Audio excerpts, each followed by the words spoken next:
Hey everybody, and welcome to a dark wild ride with Steveo. We've got dark humor galore. It's Sam Morril, and man, do I love this guy. He was in the Joker movie with Joaquin Phoenix. He's got crazy stuff to tell us about that. He really gets too dark sometimes, and he's going to tell us exactly what that's all about. Plus, it doesn't get a lot darker than the story about me with that man's wife. Whew, telling you, this one really is a little bit shadier than normal. So, without further ado, let's get into it. Ladies and gentlemen, Sam Morril. Thanks for having me. Yeah, did I say that right? You fucking nailed it. Morril. No one ever gets it right, and I don't like to correct people. What did they say, moral? Moral, yeah. Moral of the phonetically story? it looks moral, but it's not, you know. Yeah. Look at these dates. Yeah, I'm on the road hard. Dude, you're playing Madison Square Gardens all by yourself? The theater, yeah. There's the MSG, which is like, I don't know, like 18,000 people. That's where like Bill Burr's playing. I'm playing the theater, which is like 53 or 5,400, I think. Well, that's still pretty dope. Cool. Yeah. It's a lot of people. It's a lot of people. I'm a native New Yorker, so that's pretty damn cool. Yeah. Is that the biggest venue you've done? Oh, I mean, I used to open for like, you know, comics, so I'd open in bigger shows, but it's the bigger shows it's the biggest show I've done for my show. Yeah. It's great. Yeah, it's fucking cool, man. This is quite the setup, man.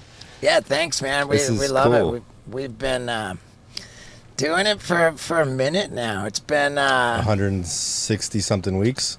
well, no, we're deep in 170s, but whatever. Well, in New York, no one is just without stuff on their feet Right. because of rats and shit. Like this is Right. a very LA. Like you don't just walk around without. He's shoes. comfortable with you. Yeah, I'll take it. Yeah, you don't have an odor. I mean, it's Yeah. nice, and you Yeah. have an odor. Hey, you don't see many bare feet people walking around New York, but I used to have a roommate, and she had the worst smelling feet ever. She would go like kayaking in the Hudson River with these shoes on, and then just like walk around the shoes, and I'd be like, "You smell bad." Yeah. And then she'd get offended. But I'm like, "Well, if I don't say it, like we're in like a 1-bedroom together, divided up. It's a tiny place. If you don't say something, you're fucking. Yeah. You just smell shit all day. But then if you say something, you're an asshole. It's a predicament. yeah. Well, that's Yeah. good that you noticed he doesn't smell. No. Yeah, that's good. So I watched Same Time Tomorrow, your Netflix comedy special. I watched it last night, dude. I don't really watch a lot of comedy specials. B, when I do, I don't like laugh a lot. And my girl was like, "Wow, this really has you laughing out loud." Oh, like, thank you, man. A lot. I super enjoyed it, man. So that came out last year. Yeah, that was last year. I'll try to tape another one in like March, but Wow, that's a quick turnaround. for me it's slow actually because you just have so much desperation as a comic. Just at first, just being like, I need people to come to the shows. And now they're finally coming. I can be like, I can take a breath. But no, dude, I did a rooftop one during the pandemic. I was doing a special on random rooftops because I'm like, people are gonna forget about me. I'm nervous. I'm losing steam here. So yeah, brutal. That sounds like traits of alcoholism. Yeah, maybe. Wait, expand on that. Well, I'm just saying, like, we're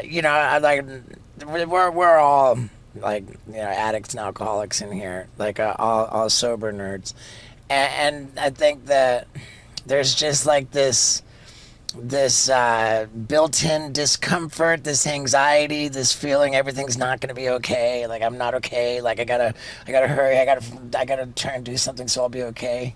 Yeah, I think, and also in stand-up, it just can go away so easily. I've just watched so many good comics just kind of take their foot off the gas, and you can lose it. You can lose being funny. You can lose the audience. There's so many things you can lose. So I've been so, nervous about it. And then I did a special 2 ago that was on YouTube, and that really helped people come out to shows. It's like over 12 million views on YouTube now. So that, like, just putting out for free. I had big comics being like, don't put out a fucking special for free. You're an idiot. Like, comics I really respect. And I was like, I'm going to do it. I mean, what else am I going to do? Right. You're done with the material. Yeah. People won't buy it. You put it out. So then I did that. That came out February 2020. So you put out a free special with the hopes to tour. That was like right when the pandemic started. Yeah, so everything shut down. I didn't. So that's why I did another rooftop one. So it was just straight fear. It was like, I'm gonna lose everyone who I just got, which I probably wasn't, but that's the panic. Yeah.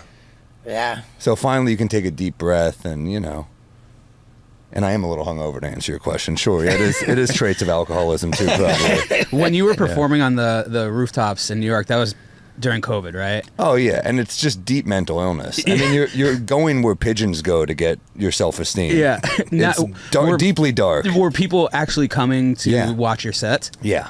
How many people showed up? Yeah, like 30 or 40 a show, but that's great. I mean, what happened was I was doing other people's shows. So you're literally doing a show in like the East River Amphitheater, with like a hobo pissing, and you're 20 feet from them. Like, you're like, holy shit, talk about like New York, everyone in it together. You're really in it together. So, you bomb, you do 10, they're like, every comic stage time's so valuable during this pandemic. So every comic is just like, oh shit, I gotta get in the show. So you're like, all right, fuck, you're doing 8 minutes, not 10. And then I was like, fuck this, dude, I'm doing my own. So I just started posting on Instagram, like, if you got a roof, a mic, an amp, and alcohol, I'll come to your roof. And you're like climbing fire escapes, and people were just up there. And I was like, this is fucking cool. So I do an hour, and I just work on stuff. Yeah. That's sick. Everybody was wearing masks there. That's the funny thing is, like, I remember putting out this thing being like, I'm going to get, like, canceled if I post a video of, like, people outdoors not wearing masks. People on Twitter were, like, trying to ruin your life. They're like, he's a super spreader. And at the time, it's like, we don't know shit, So I was like, fuck, cheating some angles of people. I just during one show, I was like, hey, can everyone just put a mask on for the next, like, few jokes? And everyone put them on. That's great. And I was like, just fucking, that's every laugh of the special. Just, edit that in. It's weird now, like, I go to the grocery market and you see like one or two people with masks, and you're like, what the fuck are you doing wearing a mask? Yeah, do whatever you want to do. But for me, I was more nervous because those people during COVID there were people on Twitter and stuff being like, shame on you for touring during a time like this. I'm like, people have families, you fucking lunatic. Yeah. Like, people need to work. Yeah. Did you have your podcast at the time going? No, we didn't really do that's actually kind of what started the podcast, because the premise of our podcast, it's called We Might Be Drunk. Steve-O, you've been on it. Yeah, dude, I loved it. Yeah. It's that Gotham podcast, right? Yeah, we love doing it, but it started because it was originally called One More Drink, because the idea was like, Mark and I were open micers together, and we would, at first you're open micers, you're drunk every night, and then you start doing the road and you don't get to see each other as much. So you have that one night where you're like, one more drink, dude. Turns into 6 a.m. You're like, what the fuck did we just do to ourselves? It's Tuesday. We're psychos. This is our free night. So then it's like, turn to the spirit of one more drink. We'll keep drinking. And holy shit, it is hard to keep up a drinking podcast. Because, like, I love drinking, but then sometimes it's like, you're like, oh, we can only record Tuesday at noon. You're like, all right. I guess. I guess it's technically called We Might Be Drunk, but there's times where we're like, yeah, we should probably drink. For sure. Yeah. That's I like great, that, man. Yeah. The pandemic was so gnarly, dude, and outdoor shows started cropping up in LA. There was one that I did quite regularly. I forget even what it was called, but it was they just turned like a parking lot into. That was Matt Rife's show. The little pickup truck, right? Was that at the Magic Castle? No, it was like off Hollywood Boulevard. If I forget what. Oh, I did that one too. Yeah. It was in the round. It was pretty cool. I remember that. Yeah, it was pretty cool. But then the second you go indoors, you're like, oh my! It's like fucking with a condom versus without. If you haven't had sex in 2 years, you're like, man, condoms are great. Yeah. But then once you take it off, you're like, oh, that was a fucking ruse, whatever that was. But yeah, we did the out. But then LA, there weren't that many shows, because I was in LA at the beginning of the pandemic, and then went to New York. LA's got all this outdoor space. There weren't that many shows. You go to New York, they're like, dude, I got a show on 49th and 7th. And you're like, on the street? They're on the corner. Everywhere. Next to the everywhere was a show. bodega. You literally, people were like, the people that we used to make fun of on the subway who were like, can everyone, I'd like your attention. That's what we turned into. So, like buskers. Basically, everything turned into a fucking, what do you call them? Like, not a Well, like what hostage. Dave Chappelle was doing, he was like 16, 17, just doing stand-up on the street. Yeah. That's pretty cool. Pretty cool. I remember like my whole thing, like, I had this joke that I really enjoyed, and I was kind of scared to say it, but I was like, hey, like this pandemic, sure, it's really upsetting to see that, thousands of people are dying every day, but I'm just a like curious guy. I couldn't help but wonder like how many people die anyway. Right. So I Googled Yeah. it. I Googled it, and the last like reliable statistics they had said that approximately 7,500 Americans die on average every single day. But that's not what shocked me. What shocked me was how many Americans are born every single day. 11,000. Whoa. Which begs the question: should the coronavirus not pick up the pace? And Yeah, that would. I enjoyed that joke. And when I Makes you told think the Chinese are onto something. right, and it got a laugh, and I was like, oh wow, dude, that's like my like I'm very light on topical humor. I love topical jokes. I love a good topical joke. You know, it's like it's because there's something great about burning a joke and being like, that's that. You know, I miss like monologues, late night monologues. Yeah. You know, I love the spirit of those types of jokes where you're like, oh, the Gilgo Beach murders in the news, like something like that. But you just burn it, and that's that. And it's you don't have to worry about honing a joke for another special. You just fucking throw it into the world, and you get points for the shelf life of it. You're like, oh, this was Right. Yeah, you interned or you worked for? Yeah, that was a long time ago. Yeah, that it was Colbert? Yeah, Well, on the daily, the Colbert on Comedy the Central. report. Yeah. So Yeah. that was your job coming up with jokes, or what'd you do No, there? we were like bitches. No, I didn't come up with. I wish. Got a Yeah, coffee? no, I pitched them a joke. They'd fucking fire me in a second. No, I was like, yeah, coffee runs, like picking up Steven his falafel. Yeah. His BLT with one full tomato. I still remember the order. He's like a BLT with one full tomato. I'm like, all right. I mean, are they skimping on tomato? What's the fucking story here, Steven? But no, he was a cool boss. He was very nice to everybody, and that show was legendary. Yeah, Big time. of course. Big time. Remember when we were in New York? We went to the Colbert show.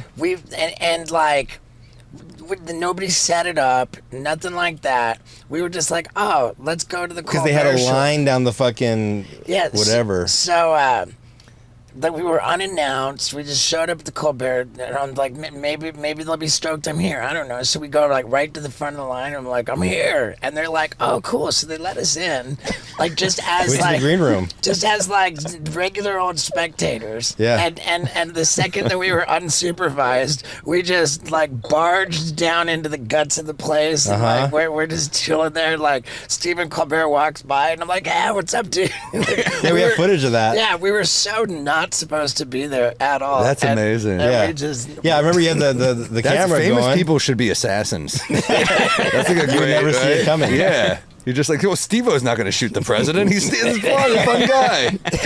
Yeah, he was like, "Hey, Steve-O, huge fan." And you're Yeah. like, yeah, cool, thanks. Right. Oh my God, it's Stephen Colbert. right. And, Man. and we didn't make a big deal out of it. He was super cool. And You guys were on gracious. that like Viacom family, right? Yeah, Got I mean, that I little, guess.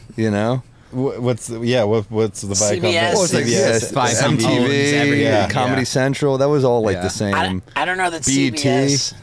BT, VH1. Yeah, Nickelodeon, Comedy Central. That was a big dude. They fucking. That's a big sinking ship right there. Nickelodeon. No, everything, the Viacom? whole thing. That was fucking like Netflix kind of. Yeah. But that was everything. Think about when Paramount. cable was around. Yeah. Now it's all just. I mean, it's all just streaming. Now it's platforms. Paramount Plus. Yeah, Yeah. I think Viacom's in better shape than what is it? Time Warner Discovery. Yeah, I get Yeah, it. AOL. That's HBO Max, Time Warner. It's all that. Yeah, I mean, dude, it's crazy. The Like, world pretty that soon we they're live just in. going to start buying out all these things. It's going to be like 3 main companies at the end of it. Well, you gotta wonder. Like everything feels like it's gonna turn into one big company because they gobble up this and that, and it's all.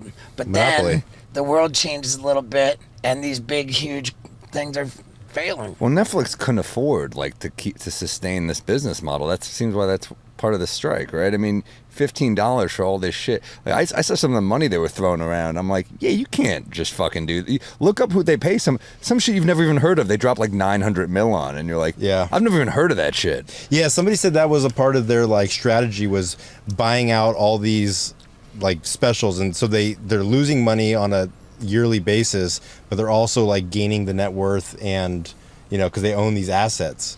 So then the play would be to sell out later. Yeah. But I don't know how. I mean, their stock in the last 3 months is just fucking through the roof. Yeah. Is that because they're not paying writers? What is it? Or actors?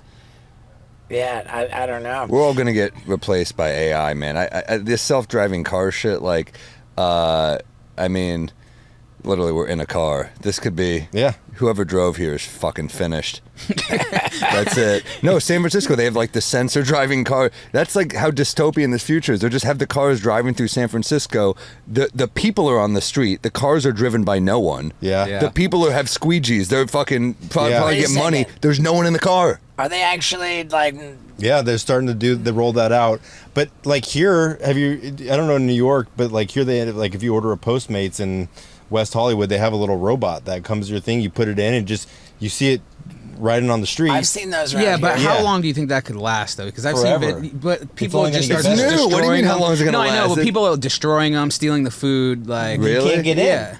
No, dude. Dude, the Domino's like 2 years ago they rolled out a selfless delivery driver. They'll come to your like the front. What, you don't believe that? No, I'm just laughing because The fucking ads? Isaac's bringing up YouTube videos with ads on it. Isaac, Does Steve not pay you enough to fucking? That's why people complain that there's ads on the podcast, is because they have this type of situation to where they have to fucking log into the podcast and then they have to watch bullshit local ads and then ads on top of it. It's like right? Okay.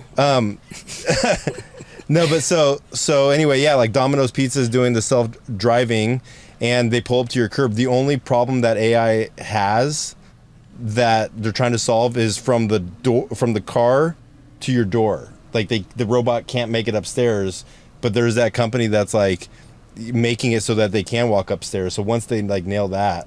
Once they can get a Slinky cracked this code, they can't. An AI Slinky. By the way, the other thing I heard about Slinky. is like these cars, they drive so cautiously because it's not they're going by sensor. So a person maybe could like fill in a gap. So it's like the robots, they drive like Canadians basically. They're like slow. They kind of, you know. But Well, Elon Musk was saying, so there's like 44,000 deaths a year from like vehicles in America, right? So he's like, if I can get that number down to 4,000, he's like, what the people are going to do is they're still going to complain because, oh my God, you see that self-driving car? It got in a crash. But he's like, we just got that number from 40,000 down to 4,000. So there's still some problems with it, but I think like... Yeah, well, there's definitely some problems with that thinking, because on a case-by-case basis, if you can actually assign blame for a death to someone, that person's in trouble. Like, and if he's the guy that you can assign the blame to because he's responsible for the self-driving situation, then he stands to be in a lot of trouble. So, But yes, even if they get that number down significantly... Sure, yes, in a big picture, but it's kind of like you can.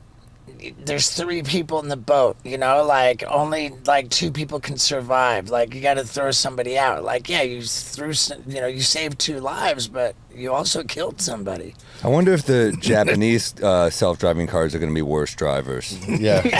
Or the female Yeah, the AI. female AI, yeah. You get the voice, but I can't drive. I have a license, but I'm like a shit. I shouldn't have a license. I'm a New Yorker. We don't drive. I grew up in London, England, and I never even learned how to drive until I turned 20 years old. Oh, wow. And then I 20. got my first DUI within 6 months, and I got my second DUI within 1 month of getting my license back from my first DUI. Well, this is like the case for the self-driving cars. They're not getting drunk, right? Yeah. One time I was getting blown in a car, like in a taxi cab in New York, and the driver said, a person's driving this car. Really? And that's the first time I thought, like, fucking self-driving, dude. Robots.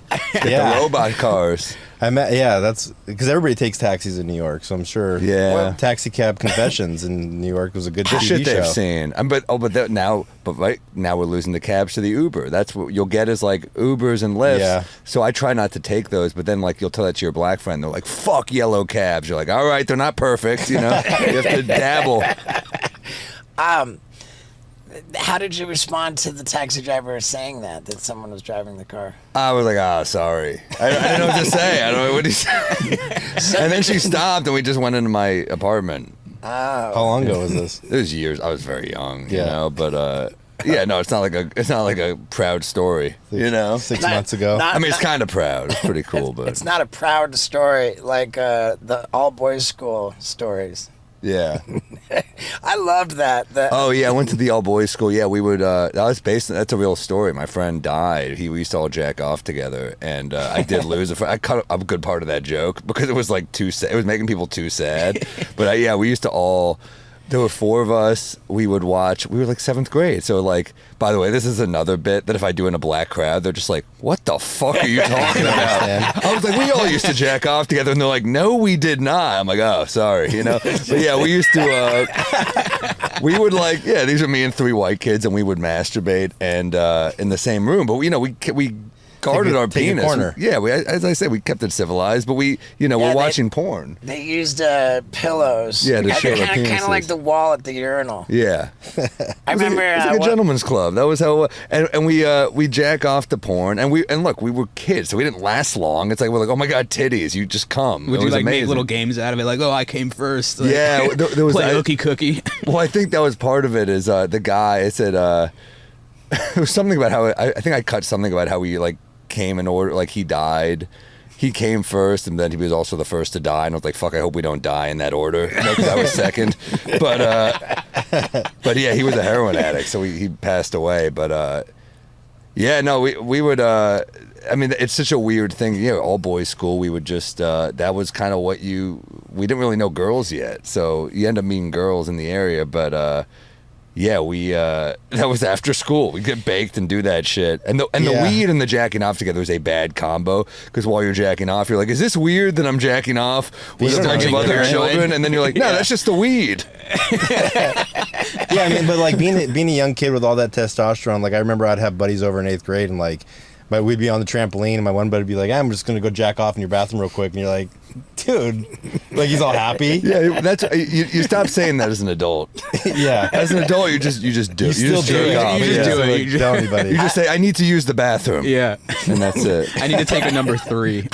I love that that you tell us here that you had a line where I cut jokes because your humor it leans dark.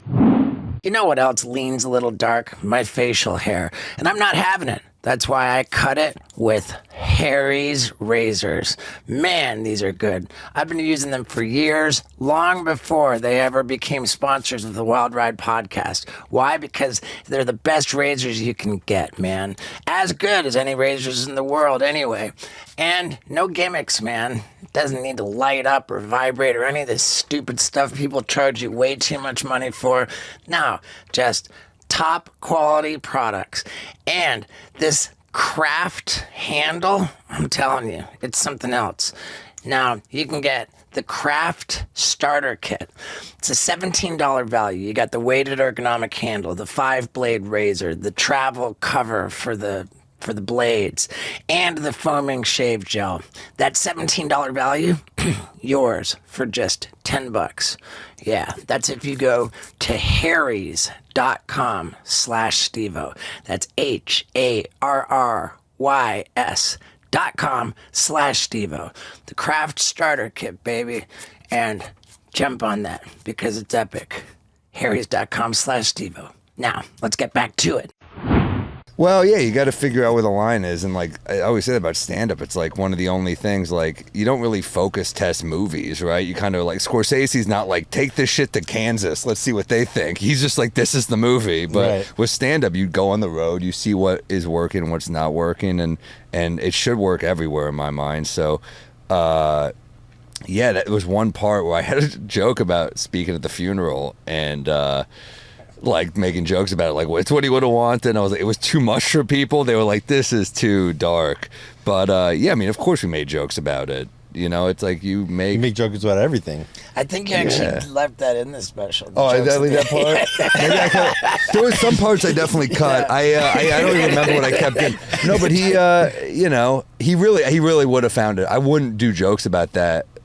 you know, your friends are the ones that laugh at your darkest shit. They're your friends. So he would have found this so funny. So, yeah, I mean, it's almost like a little homage to your buddy who you lost. So it was a fun thing to throw in there. But yeah, and all my friends who I grew up with were like, I fucking love that I know who that is, and I love that was in there. And of course, those are the jokes. Your mom's like, I should have like bailed 10 minutes early. You know, you see, I used to have a bit about, is a true story about how I met this girl like years ago on an app, and she was like super hot, and I remember we like kissed on a first date, and I kissed her, and then I like it was like a cold New York winter. She was so proper. She was like, oh my, I didn't expect that. And I just whatever, never heard from her again. And then 3 months later on like a Friday afternoon, she just texted me, where are you? I'm at lunch with my parents, you know, and I was like, oh, I'm at lunch with my folks. She goes, I want to see you and I want to get freaky with you, which I'm like, I don't know what the fuck this means. So I was like, okay, yeah, I was like, oh yeah, which I don't know how to respond to a text like that. And she writes, do you want to get your dick sucked or not? And I'm like a kid, so I'm like, fuck yeah. So I, you know, in the bit, I'm like, so I reveal that I'm with my parents, so I excused myself from lunch with my parents, took the phone call, and the line that's like the biggest laugh is I lied to my mom, and I was like, I got to get out of here, this audition just came up. And my mom goes, go get him, Sammy. And I was like, ugh, you know, Just thinking about I feel that in your disgusting. head. Yeah, like my mom's cheering on my quest for a blowjob, and it's like a long story, but what happens in real life and in a bit is she's going down to me at her place, and a dude just comes out and is like, they were expecting me to be cool with this, but he's just like, are we gonna do this? And I was like, are you fucking crazy? So this is like a long bit, and my mom, I see her face in the crowd, and I just see her do this.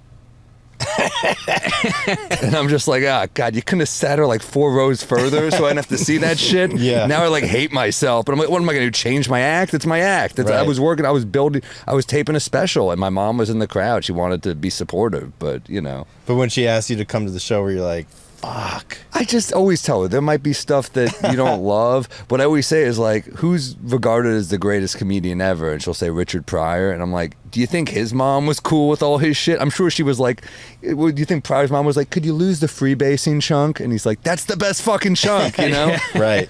Yeah, that was the most uncomfortable I saw you at a show when your family came, and we knew the bit was coming, and you. Because it's not for them. Well, it's a bonus if they like it, but you can't write jokes so you're like, you know who will find this funny? Right. Mom. You can't do that. his bit in particular was him busting a nut out of an airplane, and so like so he came back. I just remember you were just like giggling like. And the difference when I'm talking about jacking up, like my show's multimedia, so like I tell a story and then I show it happening. So like I scream. So his sister's there, his dad, his dad's wife, his like their Right. kids, front fucking row. Right, it's a little different. Yeah, you can't really just like block that one out, huh? Yeah. A picture's 1,000 words. That's amazing. Well, that's the thing is like, you know, I did a show like a year ago at the Beacon Theater in New York, and at the time it was the biggest show I'd ever done. It was a big deal. My mom's there, and my therapist is sitting right behind her, which, by the way, Freud would fucking have a field day with this shit.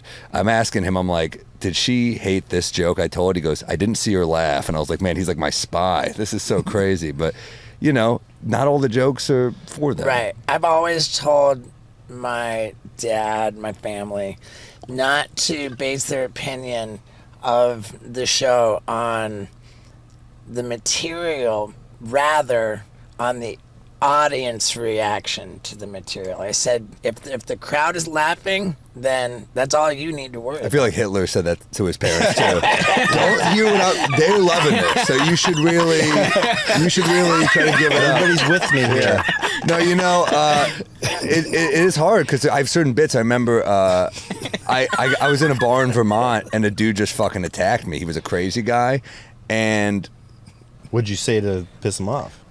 he was in a blackout, and he walks over to me and he goes, University of Vermont. I'm with 3 other comedians, you know, and I said, no. And he goes, master's degree. And I said, you're getting colder, just being silly. And he goes, I'm going to beat the shit out of you. And I was like, what? And he goes, I was just kind of like fucked, ignoring him. And he goes, I'm going to beat the shit out of all of you, is what he said. But he's only looking at me. So I was kind of like, all right, whatever, ignore him. As I turn around, he takes a pint glass and smashes it over my head. And I just turn around like, what the fuck? And we all kind of stand up, and then he runs, and the cops got him, and he went for the cop's gun. But, you know, yeah, they didn't.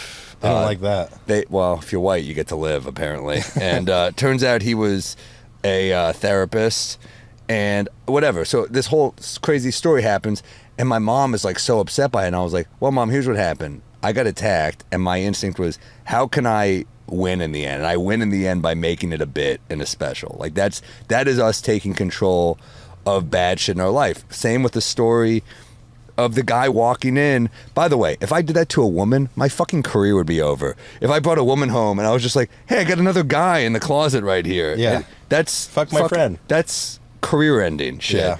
But so, I mean, like, yeah, that will traumatize you a little bit, turn into a bit. Now I'm happy. I win. It's like you get laughs from that story. Really, it's you taking the power back in the story. So that's how I try to explain it to her. This is me winning in the end. Yeah. Even if I'm the butt of the joke, I still get to win. That's a good way in to the look end. at it, for sure. Did you ever hear that comedian on the podcast talk about his buddy? He was like, I'm not gonna say who, but he's like, this chick took me home. She was too fucked up. He's like, she was tying me up to that's what she was into. She tied me up, and I'm sitting there tied up, and she passes out. And then her dad walks in the door, and then he was like, oh fuck, like her dad's home, and her dad comes naked. Yeah, butt naked. Okay. Her dad walks in, and he pulls down his pants and starts sucking his dick. Shut the fuck up. Wait. That's not a real story. What? I thought you said he was naked after he pulled down his A pants. totally there. different direction than I thought. Yeah, he was probably getting there or whatever. Naked or not, the story is the dad. Well, it doesn't check out. Yeah. Detective Steve-O's hot on the case. Dude. You're full of shit.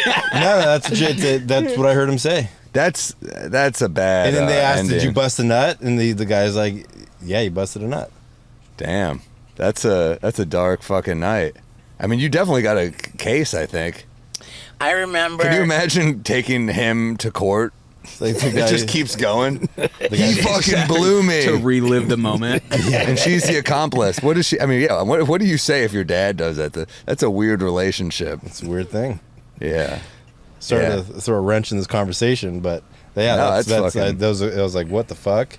There's a particularly fun story where we were filming Wildboyz in Thailand, and I was with this met this lady at the bar, and she said, "Come on back to my house, we'll drink some more." I said, "Okay," and there's me and a producer guy. We go back, and then so the next thing you know, the producer guy is getting head in this lady's bedroom, and her husband walks into the room, and the producer guy says, "Get the fuck out of here," and the husband says, It's cool. I'll just watch." And the producer guy says, "It's not fucking cool. Get the fuck out of here." He kicks him out of his own bedroom, and then Yeah, whatever. who's the bad guy in that scenario? It's a tough one. and then Were you there? I was there. Oh, my God. I witnessed the whole thing. The producer guy kind of got frustrated with the situation. He left, but I stayed. I hung out, and I obliged, man. I was like, "Yeah, you can watch me." Are you serious? Really cool. Wow. Yeah, the guy gave me a condom, and I humped his wife in front of him. Oh my God. Yeah. Steven. That is crazy. Yeah. It happened, and now I'm taking the power back. Sounds like you're just fucking a guy's wife. I don't know. I'm gonna take the power back. Yeah. Okay, so it's a win-win. Wow. I'm winning again. You ever hear there was this comic as a joke? His name's Dwight York. His joke I love where he goes, "My wife said the best sex we ever had is when I snuck in through the window wearing a ski mask. I have no idea what she's talking about." It's a great fucking joke. Good one. Who'd you just pull up here? No, it's not him. That's a football player. That's a guy who'd kick your ass. No, he's like a bald guy with long hair. So growing up in New York City. There he is. Yeah, Oh, that guy. yeah. Growing up in New York City, what's the craziest subway story that you have? I have so many. True story. I used to have a bit about this too, but a true story. I was on a train with a girl I was dating once, and a guy started jacking off to her on the train. I mean, she was hot, but still, it's a crazy. I mean, even I waited till we got home, you know. But he's just rubbing one out to her, and I'm like, what the hell? And she was kind of like one of the. So she like pushed me to say something. She's like, "Will you need to say something?" I'm like, "What do you want me to fucking say to this guy? He's clearly insane." So I was like, "Hey man, you got to cut it out." And he said I was doing it to you. And in the joke, I walk back to her and I go, "You're not going to say something?" You know? That's good. I flip it on her. But yeah, no, that was a weird one. The guys rubbing one out on the train was, I mean, that was such a constant. Is like, yeah, I mean, that's your home. Happens a lot. Yeah, we're in your home right now, so you get to jack off, I guess. That was a bad one. I mean, we weren't that bad kids, but yeah, I mean, I saw a crazy one was a person jumped out of a building once and landed like 10 feet in front of me. That was a fucking bad one. Yeah, I was walking to the bus and Jesus. And a lady took her life by jumping out of a building and splat. If I didn't take my Metro card out, I'm fucking dead. So that was crazy if I didn't stop. Well, you stopped to take it out? Yeah, I stopped. I was like, I was with a friend. I was like, hold on, I gotta get my Metro card out.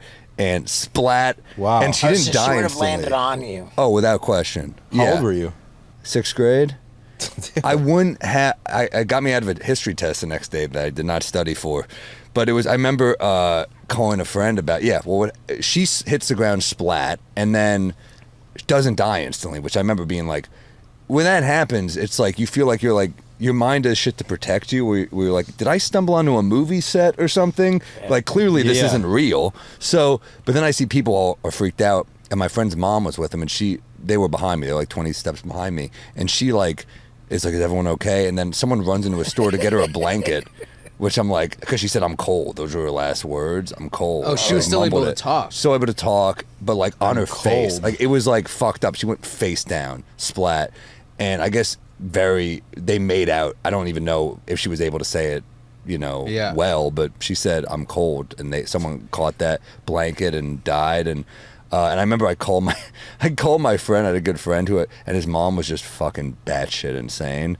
So I remember I called him to like tell him what happened. I just needed to tell someone. My parents weren't home, they were working, and I called him, and his mom picked up the phone. He wasn't home, and she was like, she just was one of those people that would talk about herself for like 20 minutes to a kid. It was like inappropriate. It was like she was talking. So she's like 20 minutes, and then I did this, and then this happened, and then I was like, She's like, how was your day? I was like, I just saw someone die, and she was like, well, Elliot's not home right now. That's how it ended. I was like, what a fucking weird convo. And and my school, they were really nice. They all called to check on us, and but yeah, crazy shit to see. Is it weird that I'm dying to know how high she jumped from? My guess would didn't see, but it wasn't that tall a building. That's probably why she didn't die instantly. I knew a kid who died that way too, commit suicide. Yeah. But I mean, I was then angry. You're angry for a sec because you're like, you could have fucking killed it. Be an adult and kill yourself with pills or something, Or like be like Samsung and have suicide nets around your building at least. That would be fucking cool. I think pretty recently somebody in New York just jumped off a really high building. I'm sure it happens like daily. His body hit something and cut in half on the way down. Oh, I saw that on TMZ. Yeah. It's pretty gnarly. That's like the way people die in like comedies, they kill the villain where they fall through a spike or something. Yeah, or like fucking the end of the South Park movie. He just throws the guy through the Saddam. He throws him through the spike. I mean, have you seen anybody die like in front of your face? Never. I've never either. Is that the only time? No, it's another time. That's like the difference between like New York and here. Yeah, there's just so many people, as you said. It's like people are gonna. A new person was born after that, so Like 3 more. Watching people die is super gnarly. It was awful. I've had people die in my arms multiple times. People overdosing. Oh wow. Yeah, it was like super heavy, and then I have to go and like call their parents and like. Wow. Super fucked. When they die in your arms, like they're like having an overdose, they're like convulsing in your arms. No, it's like after, and there's no really convulsing, but I get to the like. Right after they die, and I'm trying to like hit them with Narcan and stuff like that. And this has happened not even in the sober living, when I was using too.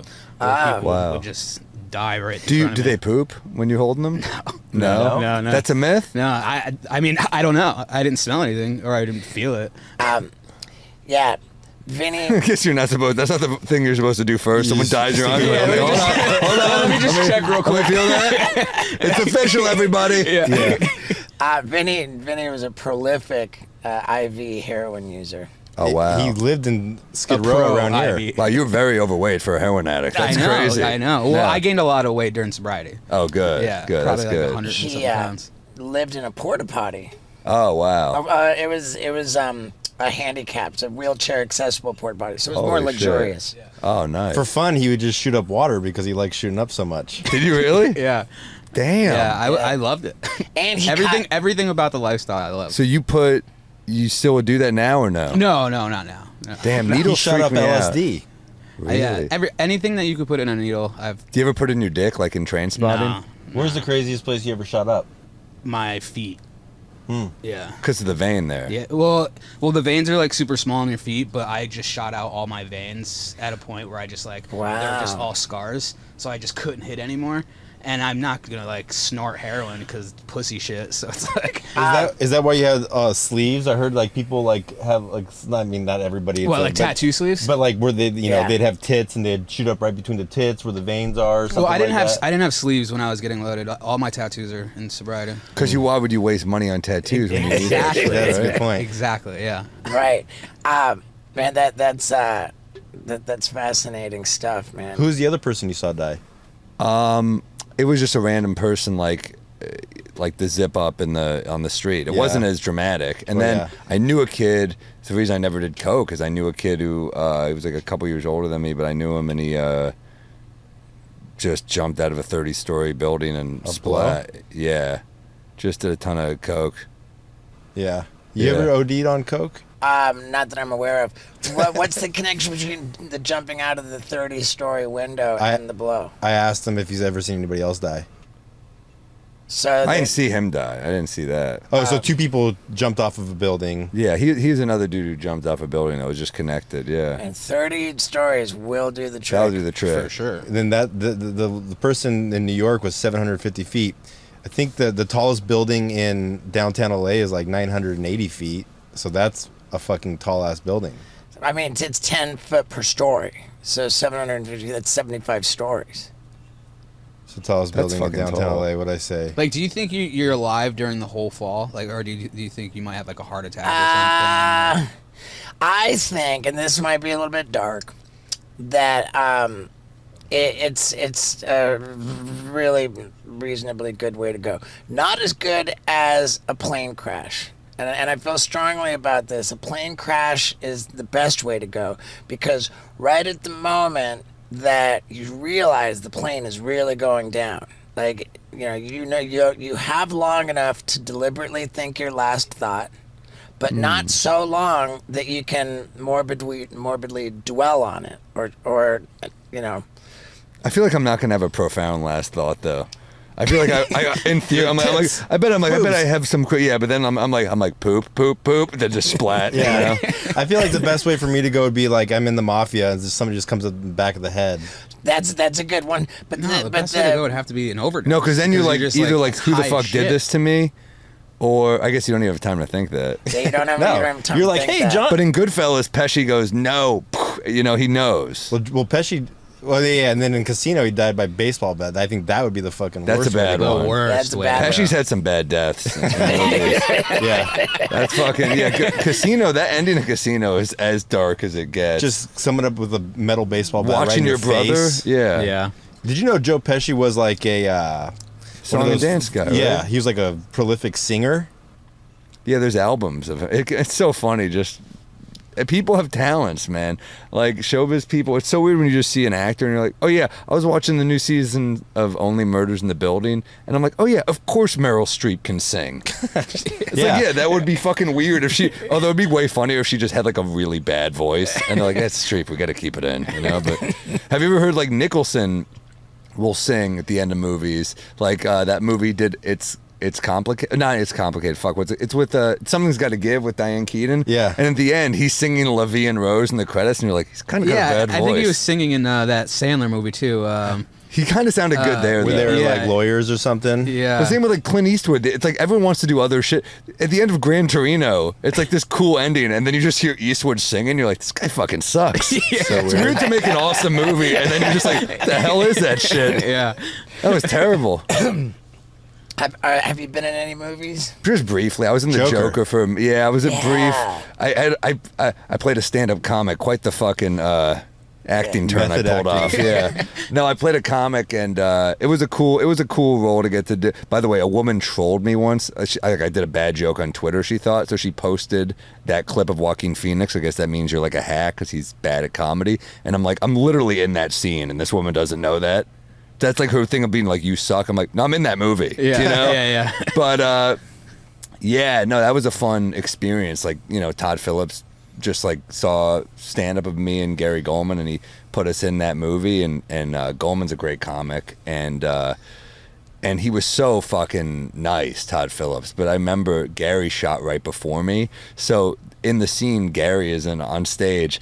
Joaquin Phoenix is in the crowd, and it's supposed to be the scene to be like he doesn't get comedy because he's laughing at the wrong parts of the joke, but Gary doesn't know that. So there's some guy is going like, ha, and Gary's like, what the fuck? So Gary's like about to be like, fuck you, dude, and then finally notice it. Like he was this close to taking Joaquin's head off, and then being like, oh shit, that's Joaquin Phoenix. It's for the movie. They didn't tell me, so I would be on guard. Like, what the fuck? But Do you have any interest, any more interest in acting?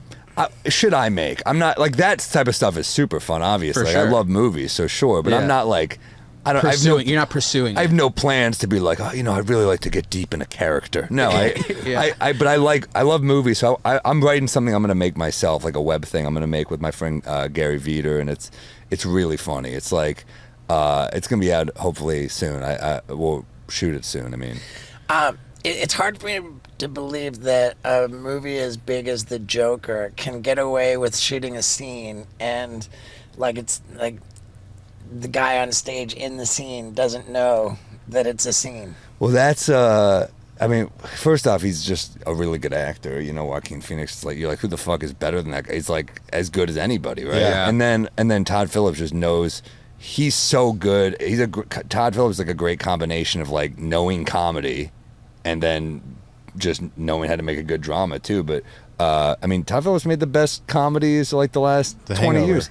Old School, The Hangover, Yeah. Road Trip. They're like all great movies. Wow, yeah. Road Trip with Tom Green. It's a great movie, dude. You know, dude, I think that is Road Trip was such a better movie than American Pie. And I American like For American sure. Pie, but Road Trip's amazing. Yeah, it's American just- Pie 1 was good. The rest were okay. And they came out about the same time. Right? Road Trip was phenomenal. Road Trip Yeah. and American Because Pie. Road Trip It holds was up. phenomenal. Yeah. We just watched Totally it holds up. recently, and it really holds up. It's a great movie. Yeah. It's funny as shit, dude.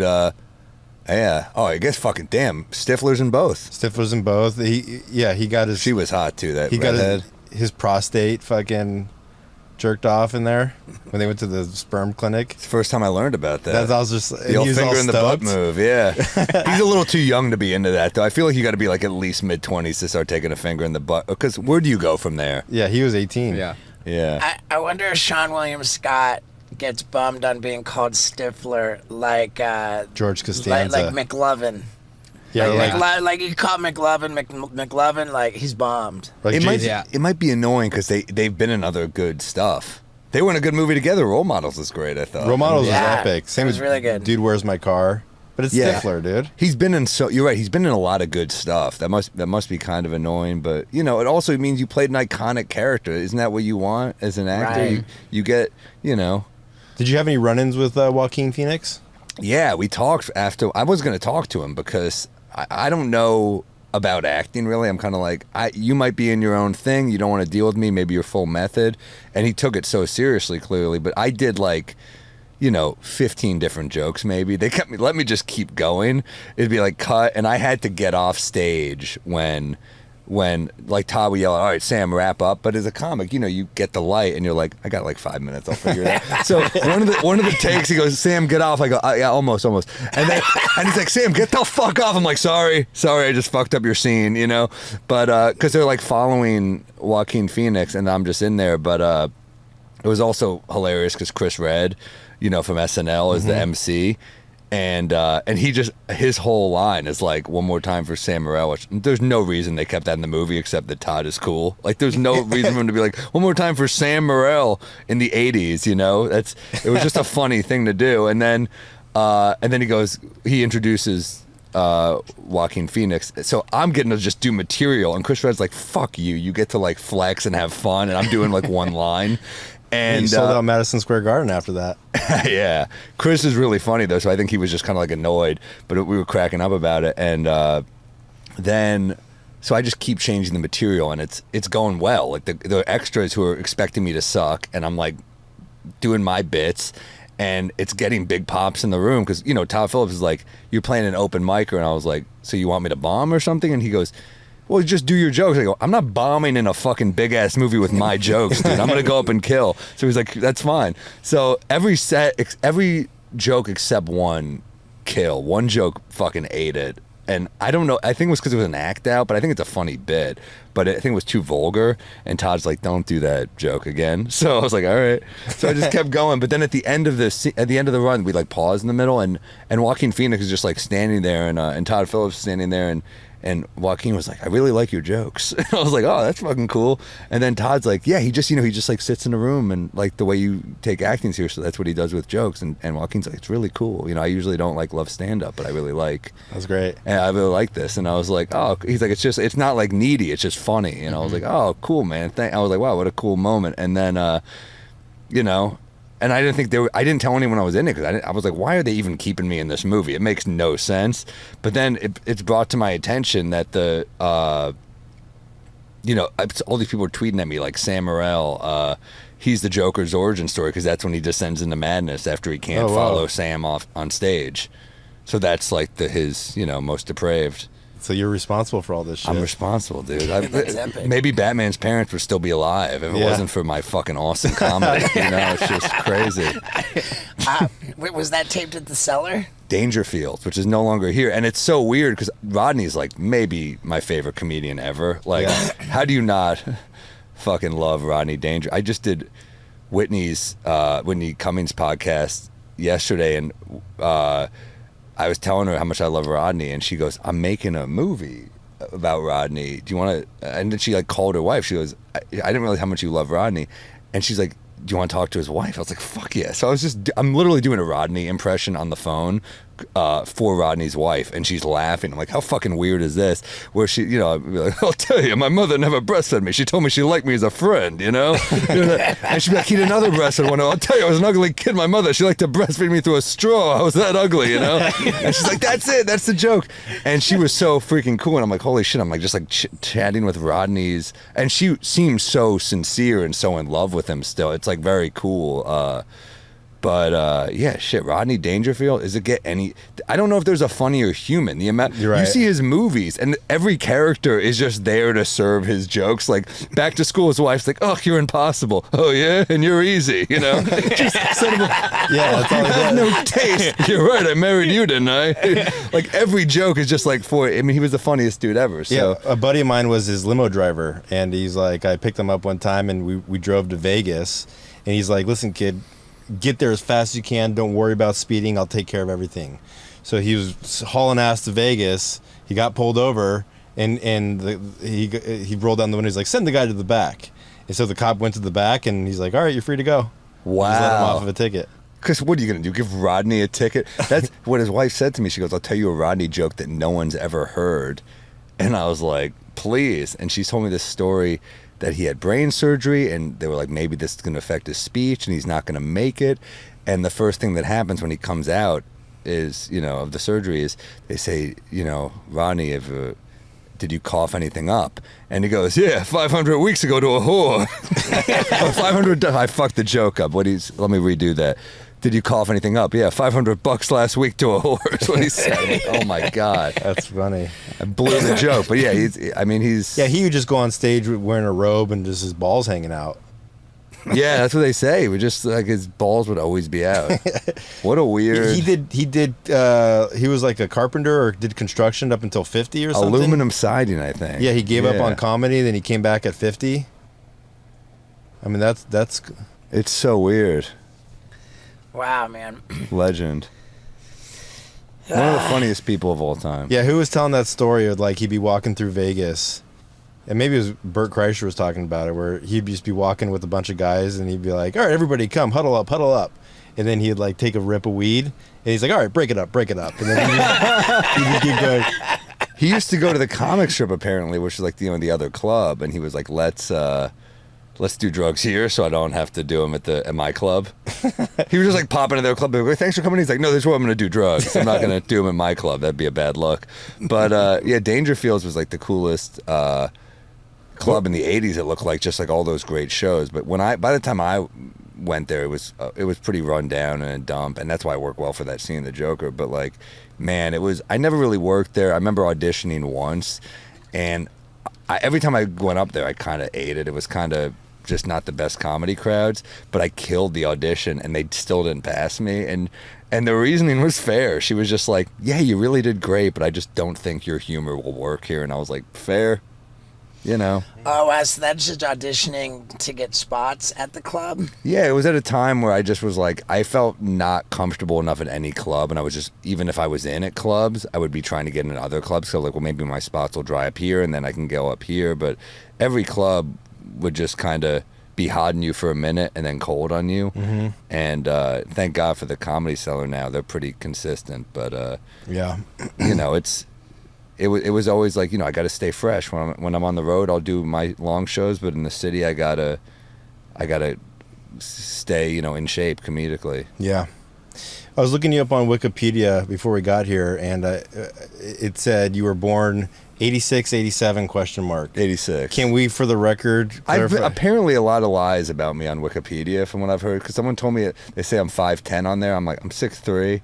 Yeah, born 86 or 87. So for the record, I'm also. Did they say I'm from Massachusetts? Because I think they say I'm. No, you grew up in New York City. Okay, there we go. Yeah, you are Ashkenazi. Yeah, I'm an Ashkenazi Jew. Oh, maybe they fixed it. Are you 100% Ashkenazi? I mean, 100. I mean, I think I'm like 80 something. Yeah. I did the 23andMe, which I'm like, you know, cloning. Here we come. You look back at that decision. What a fucking bad idea.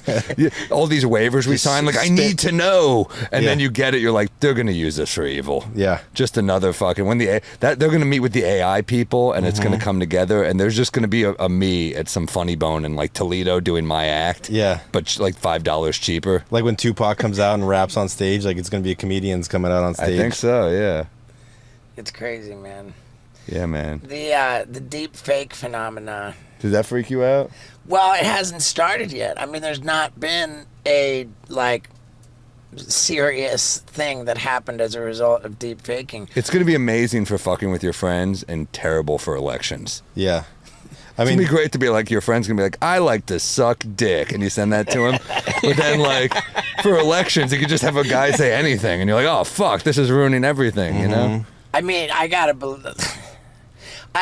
I sent to like on my our little text thread, like, dude, this is the creepiest video ever, and it was about like where deep fake technology is right now. Yeah. The guy was like, here's an example of you know, a deep fake, and it was like some Kim Kardashian shit, and then he says, that was 5 years ago. Here's one from now. Jesus. And wow. where it is now is absolutely plus the guy himself, as he's giving the narrative, you know, in the video, he just turns into different people. Well, that's the creepy thing, is like, think about, you know, just what cell phones were 20 years ago. Yeah. I remember like having like a Nokia, and you're like, oh my God, Snake? Yeah. Like, that was incredible. This game is Snake. This is great. And now you're like, oh yeah, literally I can do anything with this phone. It's crazy. Anything. Yeah, it's crazy because there's women on Instagram with like millions and millions of followers that are like unbelievably gorgeous. They're AI. And so you have these little kids killing themselves because they're depressed because they don't look like this, but it's not even a real person. And they know it's fucking with kids' self-esteem. The weird thing about like Meta is like they'll do these tests to be like, is this damaging young women's self-esteem? And they'll be like, oh, overwhelmingly yes. And they're like, are you going to change anything? They're like, no, of course not. That's going to get likes. What are you talking about? Yeah, it's working for us. But and what's crazy is like, because I didn't think anybody used Facebook anymore, but the Meta stock is going through the roof too. Yeah, they're doing all right. And also, you know, I remember like when phones had a compass. Remember that early on? You're like, well, cool, this phone has a compass. Now, if your Uber Eats guy is not exactly, you know, if your Uber's you're like, what the fuck? 40 feet away, you're like, what are you, a fucking idiot? You know? Yeah, I mean, look at the meta stock. I mean, go for the last year. It tanked and then it went back up. What about that whole narrative that the metaverse was a fail? Like, No, Well, because it's just getting started. they're working on other shit too. Yeah. It's like the VR. I mean, they're well, like the how metaverse is VR. I did a right? show for VR in Montreal. Did you do that? No. It was like we just did crowd work, and it was for like they put the Oculus thing on your head. You're like, man, this is kind of cool. Oh, I remember. But that, yeah, no, I did that, and holy shit, I went on first. Talk about like crowd work shows for like where you have like if I do crowd work in my show and I can like weave it into jokes, I'm smooth. But when it's like 20 minutes on the spot, you know I'm doing badly when they're like do 15 and I'm like I've been up here like 25 minutes. They're letting me keep going. They're like find something here. But I slipped. I called a woman fat. I'm like, oh my god, I'm fucking bombing here. This is terrible. So you were at home and you did it to a show in VR, or how did that no, work? it was Montreal. Did you call a woman fat, or did you ask her if she was pregnant? No. I wish she was. Oh my god, that would have been a savior. No, I just was like zinging people one by one, and that they all hit, and I got momentum at one point. I'm like zing, and then I get to her, and I was like, I did some planned words about her being heavy, and it was just silence, and I was like, sorry, I don't know. What do you say? I mean, I just have to keep going. So, But how does the VR work with I don't know. I think you have the Oculus headset and you put it on, and Yeah, then you everyone's have saying an avatar. And so people are at home watching you do comedy, or were people in the audience? No, they're at home. No, there were people in the audience, but they're not in the headset. No, that would be fucking. That would be crazy. That'd be like crazy. But no, it's you watch it at home, and it's like they can like look around. They feel like they're a part of the show because you're like in the round, kind of, you know. Because people are doing that at front row at the Lakers games. Like you're at your house, but you're front row, and you're like looking at Lakers shit. Oh wow, is that how you do it now? They're doing it at during the pandemic. They're doing it at strip clubs. They're gonna too. make and like NBA players make so much. This is gonna go to them at some point. How do you like, know that, Scott? That's crazy. Oh, Macaroni was working on VR for strip clubs. They got to make that, but like Was a Knicks he? game. But he was talking about it. Yeah, that's how I. They got to make it it for like the regular fan, and you pay extra, but you get to sit next to Tracy Morgan and Jack- hear his commentary. 'Cause I sat behind him at a Knicks game once. It was the funniest shit I've ever. Like Tracy Morgan just not making any sense, but it's still kind of gold somehow. Where like I remember this Michael Beasley had like the game of his life. He was just on fire, and Tracy Morgan just turns around to me and my friend. He goes, "Real animals eat meat," and we're like, "I don't know what that means." But, Tracy Morgan, this is fucking amazing. Yeah, Just all day, Tracy Morgan just going. Yeah. Dude, I love it, man. I saw him one time leave the Comedy Cellar, and he was just passing Louis. Like, Louis going on, Tracy just got off. Oh, no, Louis just got off, and Tracy's going on. And he goes, "You better left some meat on that pussy for me." And Louis like, "I left a lot of meat on the pussy for you." Just that interaction, like, that's a good... Yeah, good one right there. he got in that big car accident, right? And he got some money from Walmart. He really died. Some money. Holy shit.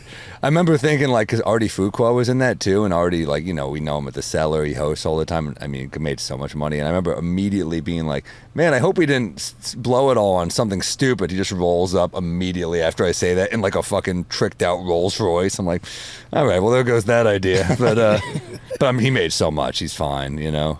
And Sure. I mean, and people, whoever think that like they got overpaid or whatever, should have said, like, he was in like a fucking coma. It's awful. It's the destruction that does to your body. I mean, And wasn't it a Walmart payout? Like, nobody's really upset about oh yeah, Walmart. exactly. They're villains. Yeah. The best line about it, I heard Chris Rock at the Cellar one night. He just said, someone said, "Do you think Tracy will be okay?" And Chris Rock goes, "It's not like Tracy's comedy relied on precision." It's like, well said. Yeah. No, Tracy Morgan's so funny, dude. It's like, and he's so like, how do you not love that guy? There's old morning TV clips of that guy just like taking his shirt off in the segment. Like, can you imagine you're like, you host like Good Morning Dallas or something, and you just have Tracy Morgan taking his shirt off. And then you're- saying he's going to impregnate the anchor. You're trying to keep this show like on the rails, and this dude's like, there's one where he pretends to be an amputee, just like puts his foot back, and he's like, "I was wounded in Vietnam," and they're like, "I don't know what to do with this," but that's the genius. He's just making it, you know, uncomfortable. Yeah, I love fucking with morning TV people because it's like literally the only way you're gonna sell tickets. Like no one. If I behave, no one's gonna give a shit. But if I just do something horrible, it's going to be hilarious. Yeah, you'll I sell was tickets. watching some of your morning TV interviews today, and they look so awkward. Yeah, it's when you're, uncomfortable when you're in studio because they do not like me. Yeah. But it's way fun. Yeah, I remember the one they really It's got hilarious, mad at. yeah. Well, the one they really got mad at was Good Morning Pittsburgh.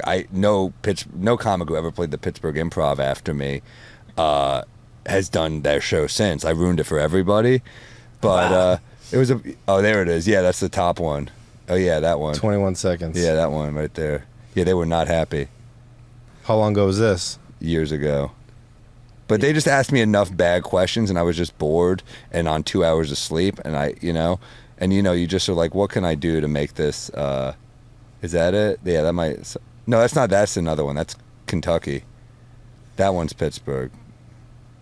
Isaac is not having his best day running the multimedia. Yeah, put the sound on too. Oh man, do we not get Wi-Fi in here? Maybe that's. So they asked you, have you always been funny? And how many times have you gotten this question? You're just like, do Yeah. a little. Ask me something original. Like, did you know growing up, hey, I might be a stand-up comedian despite what the odd chart says? No, it wasn't always funny, but when I was young, I was molested by an uncle, and that gave me superpowers to be funny, because he was funny, so it's kind of like a Spider-Man origin story, you know?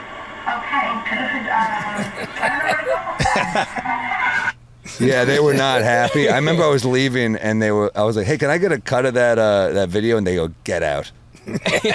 Really? And they were so mad. Yeah, I just tweeted. I was like, "Did anyone watch that?" And someone was like, I taped it." I was like, "All right, thank God." That's epic. But no, so many of them. Like, what do you want me to do with those questions? I have to Yeah. do something, you know. Yeah, it's like somebody coming up to you and is like, "Okay, funny guy, tell me a joke." Basically, yeah. So yeah, they were not. And the live one. The problem is I only want to do the live ones because if I'm funny in like any others in their tape, they're just gonna cut out anything funny I say. I've definitely done those where it's like a 20-minute interview and then I see it on TV and I'm like, 30 seconds. Come on, what the hell? So, but then my publicist will text me. She's like, I can't just ask for live interviews. They know you're fucking with them. And I was like, all right, fair enough. But yeah, we did one on Good Morning Raleigh or something.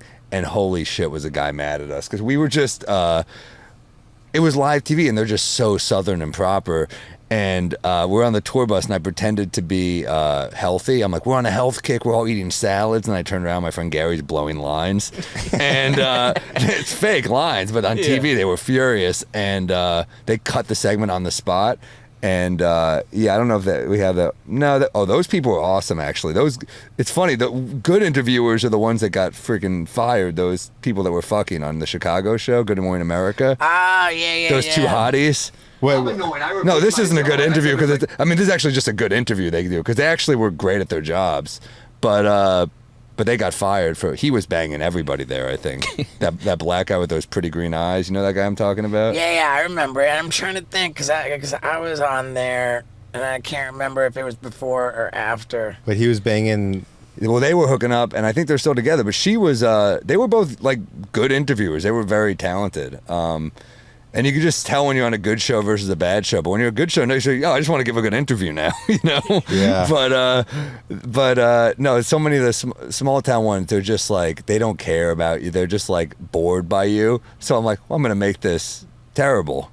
Yeah, I remember we went to one at like 5:30 in the morning, 6 in the morning, and like the guy was just so fucking loud and in your ear, and it was just like, it was so annoying. And some of these like morning radio guys is they're trying to be it, and they're just so fucking like caffeine pilled out, and like it'd be like Danny Bonaducci screaming at you in your ear. It's like, Jesus, dude, like it's too early for this shit, you know? Yeah, some of them where they're just like, they ask you questions. I'm like, you did no research, and like, it's fine, you don't have to, but don't expect me to like bring my A game. Like, Yeah. were they? I did one recently. I used to do a podcast with the football player Julian Edelman, and nice. he's the man. I love him, but like.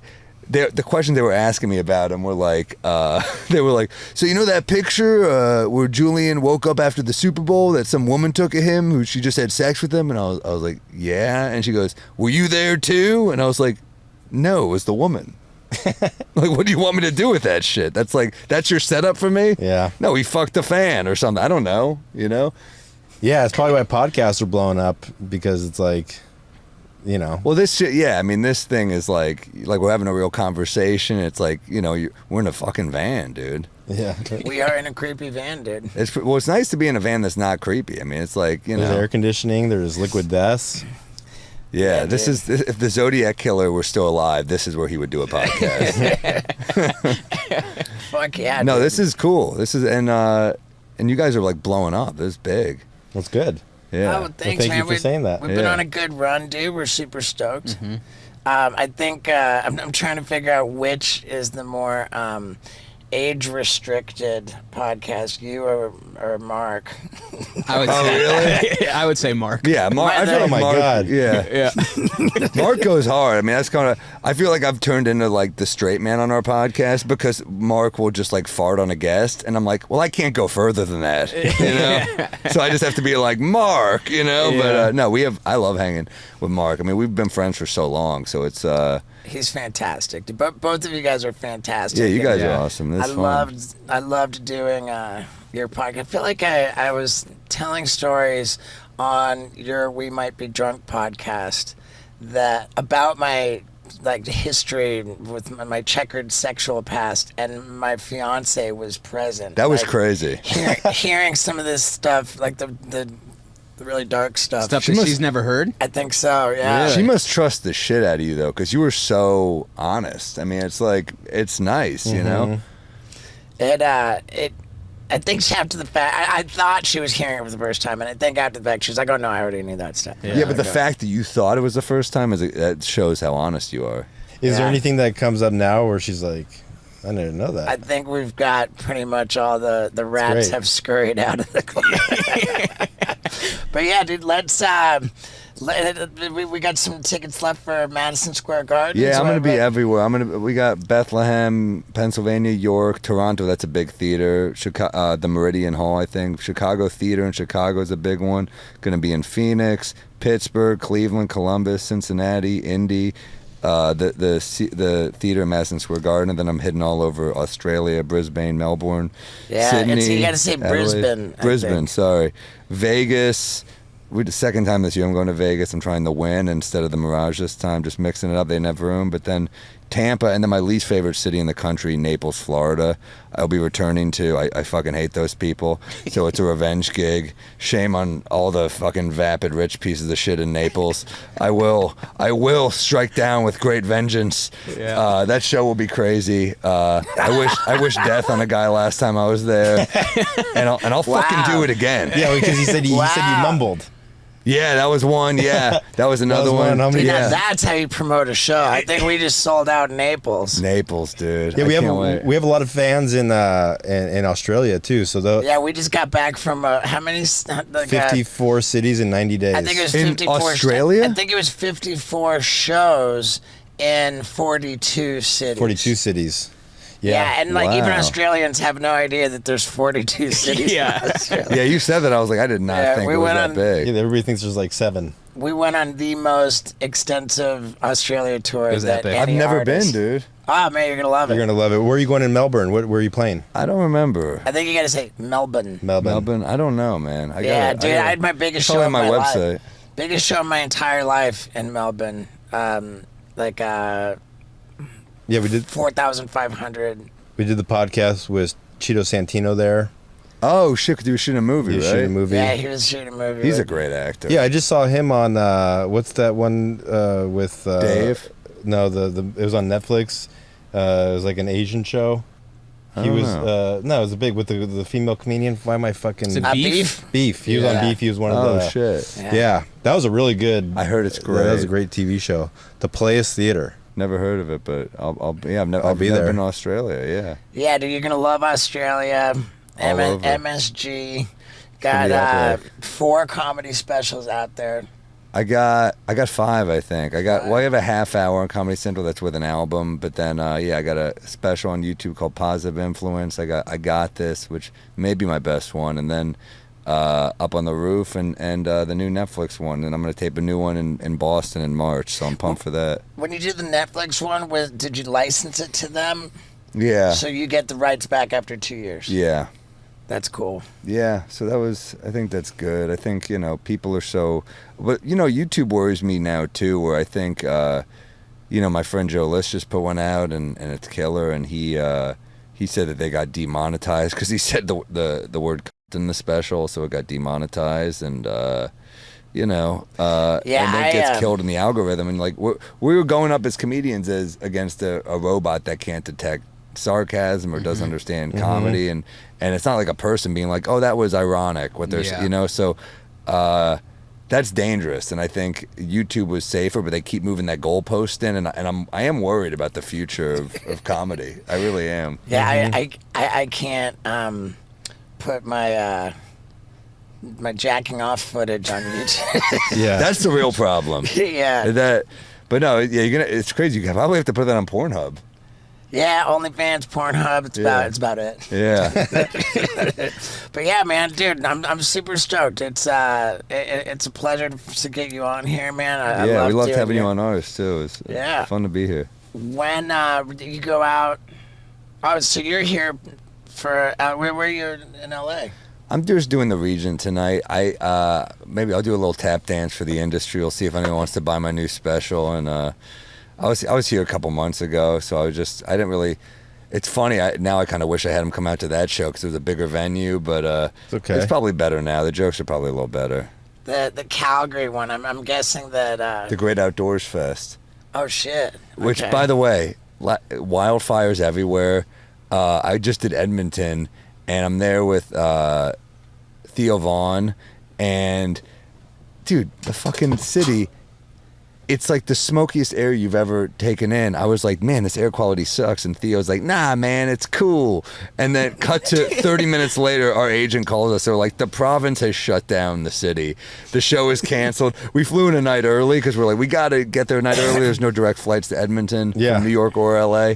And, so we're like, fuck it, I guess the show's canceled. I'm not just going to take their money. So they're like, will you stay another night? And I was like, yeah, we'll stay another night. The air will get better. They're like, yeah, the air is 10 times worse. The quality's brutal. The show is on. We're like, do the By the way, you can't do a fucking show indoors for 2 years because of COVID. Now we can't perform outdoors. Like, wow, this is getting dark, And then we do the gig. It's great. But, then I'm flying back. We had to connect through Montreal because of the fucking air. I got stuck in Montreal, so I was like, this is like a 4-night. Although there's worse places to be stuck. Montreal is insane. Beautiful. Yeah, dude. All right. Yeah. All right, man. Well, dude, kill it at the Regent and fucking kill it at MSG and actually kill those people in Naples. I'm gonna. No, God is gonna do that for me. They're on death's door already. This is literally like the end. It's the end of the road. That's what I said last time he heckled me. Some guy heckled me and. I said, fuck, I can't wait to leave here. And he goes, yeah, well, you're still here. And I said, yeah, well, I'll be gone in the morning and you'll be dead soon. And he goes, you'll have to put me in the ground. I was like, no, that's not how time works. And I was like, all right, thank you very much. That was like my show. Thank you very much. I wish death on 47 people. I've been Sam Morril. And they were like, yeah, fucking hated me. Like the Joker up there. I really was.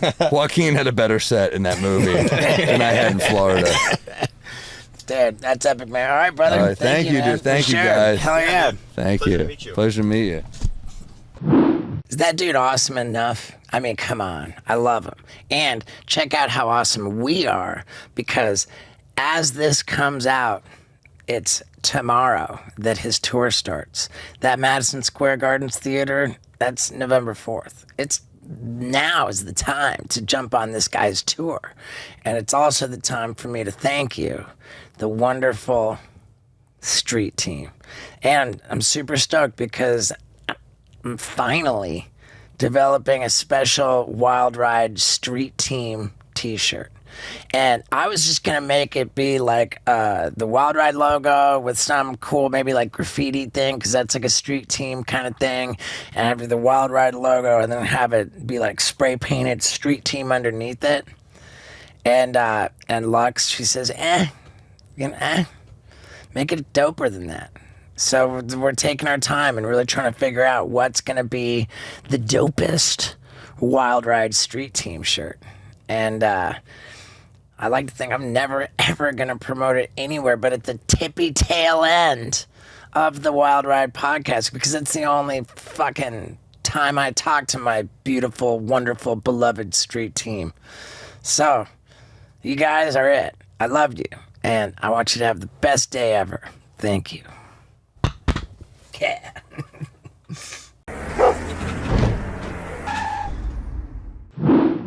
Hey everybody, and welcome to a magical Wild Ride with Steve-O.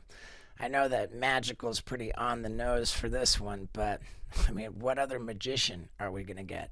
Certainly not David Blaine after he hears what Criss Angel has to say about him on this episode. Ha! And speaking of this episode, it's not just juicy because of that.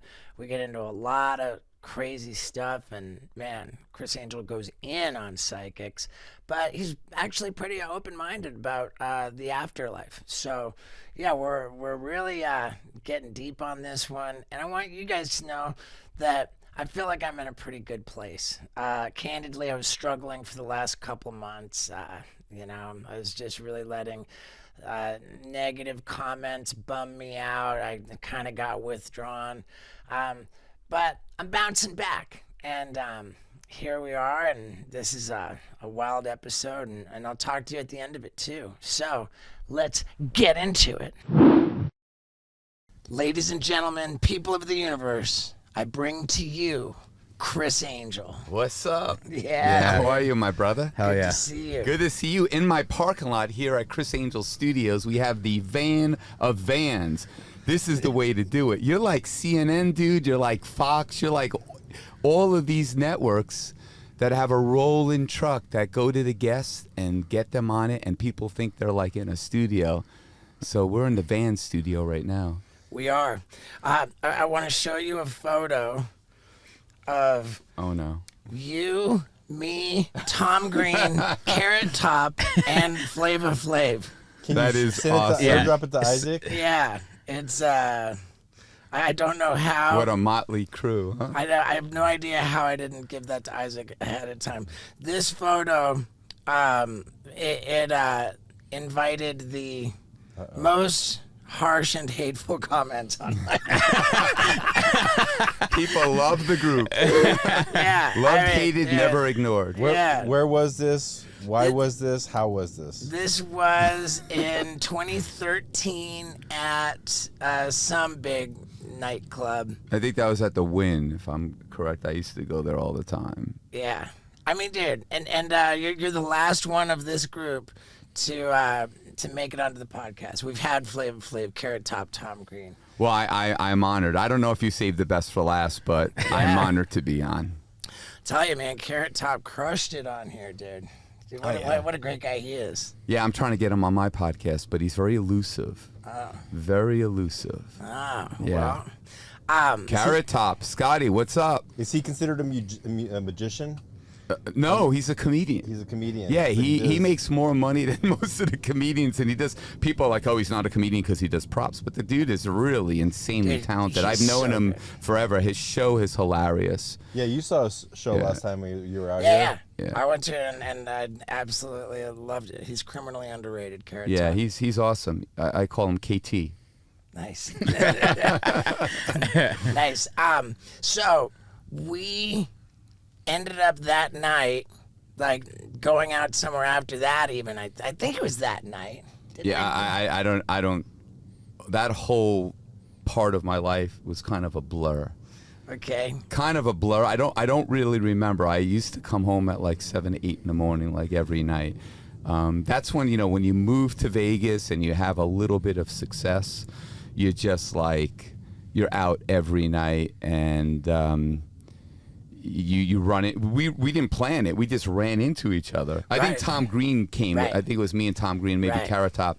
But then we just like Flav is everywhere now. Like you just run into him.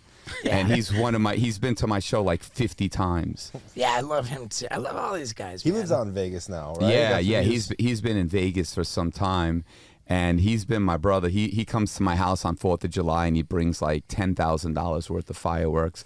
And I live in like in an area that like has like 4 houses in a gated community, and it looks like a third world country when he's done. There is like paper and fires, and I'm like worried like we're gonna get like get arrested, something that you have no experience in, right?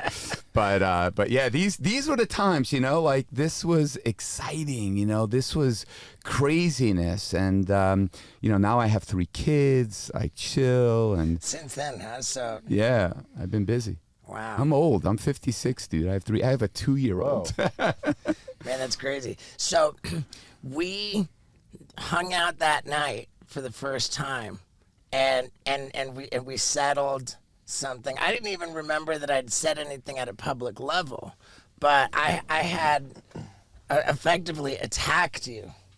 There was a Me? yeah. How did you attack me? It was, and Like physically No, attack no, me? no. Oh. I remember you called me out about it too. What it was you had a huge rad stunt that you did, where like you were suspended with hooks going through your back. I remember that well. And somebody asked me about it or something, and I was like, like the hooks through the back. I don't think it's really funny or something. Oh, definitely Like I wasn't funny. It was Yeah, like- fucking painful. Yeah, like I would have. I was like, maybe I would have done. I would have done it with hooks through my butt cheeks or something. I don't know. Well, you're crazier than me. Yeah. You know, I'm in the world of illusion. Even though I had no illusion, I had no painkillers, no numbers, and I hung for 6 hours. I broke the record. Yeah, and you're not And I trying was to get the first humor person- out of it. I was ever the first person I ever hang from a helicopter. I didn't realize that the helicopter with the camera was going to create turbulence, and it was excruciatingly painful. I was up there for 30-something minutes. But no, I didn't do it as like a jackass thing. Right, You know, right. I did it as like, you know, mind over matter kind of thing to try to inspire people that, you know, are trying to accomplish things that look impossible, trying to show you that anything is possible. Yeah, and dude, I'm thrilled that you don't even remember that. No. Good. Steve-O who? No, I'm just kidding. How long does it take to prep for something like that? The helicopter one. Well, I produced the show, Yeah. and so it was when I first went up. I felt like I was going to puke, so they had to bring me down. And the guy that does the Pearson, Alan Faulkner, I think his name was, nice guy, said, once you come down, you're never going to go back up. And I was like, the money is on the line with me, because if I don't do it, I lose all this money that I now have to create content that I've already spent for helicopters, this location. So I had to produce. It didn't matter what I thought. And it was very difficult to get back up. But I did, and I was up there for like 35 minutes flying around with 4 fish hooks through my back, the first person to ever do this. And then prior to this, I hung for 6 hours in Times Square. And, you know, you've seen all things in Times Square, but when you see a dude hanging for 6 hours in the middle of Broadway and 43rd, people like looking at me and are like in a puke, because the skin just stretches. But yeah, Steve-O, if you would have done this, you would have done it like, I mean, yeah. you know, in some By his ball sack. crazy. I don't know if you could physically do that. You'd rip your balls right off, because if the hook goes in too shallow, it rips out of your skin. If it goes in too deep, it could do muscle damage. So it's really dangerous. At that point in my life, I was doing shit. I spent 24 hours on the water. I did a lot of shit that like I would never do today, you know, kids and everything. But I was so desperate to achieve what I had in my head that I didn't give a shit what the consequences were. Like I said, either I'm going to get out of this condition physically, you know, on my own terms, or you're going to pull me out in a body bag. There was no way I was going to lose. I was going to die trying. That's how bad I wanted to succeed in my life. I just was willing to die from my art. Why were you ready to throw up on there? Because of the pain, or because of the... You know, when your skin separates from your muscle and you're hanging, basically like, you know, when you pick up a cat by the neck, that's kind of how you're hanging. You're hanging from your skin. All of the weight of everything internally is just like stretched, and it's just insanely painful. I only had one other thing that was more painful than that, and that was, believe it or not, I shot something and I had to put prosthetics on my face, and when the guy removed the prosthetics, either the liquid that he was using to remove the glue or something got into my eardrum.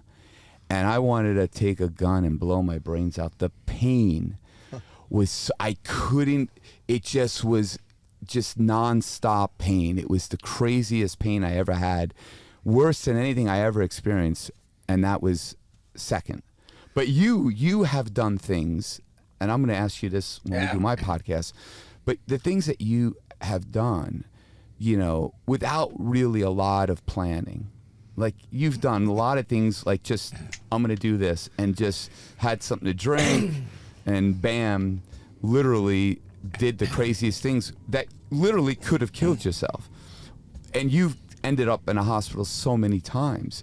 Like, what was the mental state to do that, and how did you prepare? Or you didn't prepare, like I just said, just did it. Yeah, the mental state, I think that my general position is that my need for attention outweighs my need for safety and comfort. So you were willing to die for your for your performance art. Yeah, pretty much. We have that in common. I mean, that's the hard part is like, because there's no planning with Steve.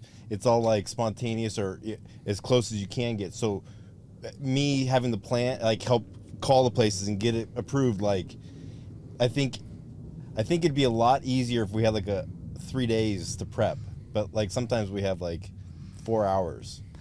Yeah, you have to. I did like over 1,000 demonstrations just on Mind Freak, and I had to do 28 episodes in one season. So that would be, you know, 10 to 15 demonstrations that I had to have prepared.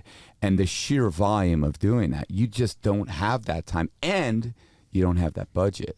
So it's like, you know, you just, you take chances. I took a shitload of chances. I was on Planet Hollywood, 30-mile-an-hour winds, trying to walk down it 550 feet in the air with no safety. Like, it was the craziest thing. Like, I have video of this, and my brother freaking out because he thinks I'm going to get blown over. Then the cops come because I wasn't known at that time, and people thought like I was a jumper. So how long does it take you to prep for something like that? Well, then no time. If I'm doing something now, I have a team. You know, I these studios, these are my buildings. So we fabricate everything. We do everything, engineering. You know, we do everything in house. So it becomes it's a very different dynamic than when you're doing it in your garage. You know, and you have two people doing it with you. You said when you moved to Las Vegas and you have some kind of success that you're out all the time and it's good. Like, you had more than a little bit of success. Let me ask you, why should Criss Angel be the one with more than just a little bit of success? Why shouldn't you have tons of success when it's so doable to grow an audience online and sell products to them these days? And if you're shipping your own products to your own customers, then the way to do that is with ShipStation. Like, that's how you get successful Johnny Knoxville and steveo skateboard 2.0 out to the people. When the bucket list DVDs are signed and shrink wrapped and ready to go. I mean, come on, ShipStation is the way to do it. It takes all of your different shippers, all of your different platforms, and just combines them into one easy to use interface with the best rates for shipping. And it just, you know, you get your order, print out the label, slap it on the box, put the product in, it's out the door, and you are on your way to having more than just a little bit of success. And we've got a great deal for the listeners of the Wild Ride podcast. If you go to ShipStation.com and use the promo code steveo, you get a risk-free 30-day trial so that you can find out just how much potential there is. So, to get your risk-free 30-day free trial, go to ShipStation.com and use the promo code steveo. It's time to have success. Let's make ship happen, and let's get back to it. Right? I mean, when you can't, how much different was getting the residency with the Believe show? Well, the Believe show was a shit show. That was produced and owned by Cirque du Soleil, and I was basically their puppet. And it was the best experience of my life, and it was the worst experience of my life. I learned so much from it. My show, Planet Hollywood Mind Freak, right now is the most insane show, and I would love for you all to come see it. It has a tornado in it. It's like physically the people are immersed in it, and I'm flying around. You see me on the ladder there, just doing the craziest shit with people in the audience. It's just a crazy show. You'll cry, you'll be scared, you'll be like energized. It's just a nutty show, and it's evolved and transformed into the #1 residency show in Las Vegas, which is insane. We bring in like, $150 million into the casino a year. There's been stories written about it, and a lot of people that hate me for it, and a lot of people that love me for it. But at the end of the day, having the live show is awesome. I've done over 5,000 shows in Vegas. I've been performing here since 2008, 2005 with Mind Freak. But television is a completely different beast than live. Yeah. You know that. You're doing comedy. You're like killing it. You're out there touring. You're doing all that. And then you do a movie like Jackass, or you do like, MTV Jackass. Each medium has its own things that you love about it and things that you're not as much of a fan about, right? So it's all different. You just got to play in that medium and know how to engage the audience or the viewer, But do you love doing a residency versus like doing a world tour? It's a job, It's when you go out and you tour, it's a very different experience. Airports. Yeah, I had the opportunity one time to have I think it was dinner with Elton John, and he said, Las Vegas audiences are so jaded. It's the toughest audience because they're coming in, they're seeing you, then they're doing this, then they're seeing that person, then they're going out to a club. Lots of things to do. But when you tour, it's an event. The radio's talking about it. People are driving 6 hours to see Steve-O. It's an event. It's a different type of energy because they're not going to do this. They're planning this for months that they're coming to see you. So they're hyped up. They're getting themselves more hyped up. And so it's just a very different dynamic. But for me now, doing it in Vegas for so long, listen, I'm blessed. I have an incredible life, but it's a job. It's not something that I, always look forward to do. I'm being honest with you. It's sometimes, I'm not feeling good. I fuck up my ankle, and I have to go do the show. And I've never missed a show since I've been in Vegas. I've done every show because when I came to Vegas, when I had nothing, I remember I couldn't even afford to rent a car, and I walked to go see the show that I bought tickets for, and it was canceled. I was so pissed. I spent the money on the plane ticket, on the hotel. Who was the show? I don't want to say.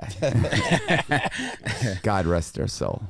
But all I can say is that I just promised myself that if I was ever blessed and fortunate enough to have success, that I would never cancel.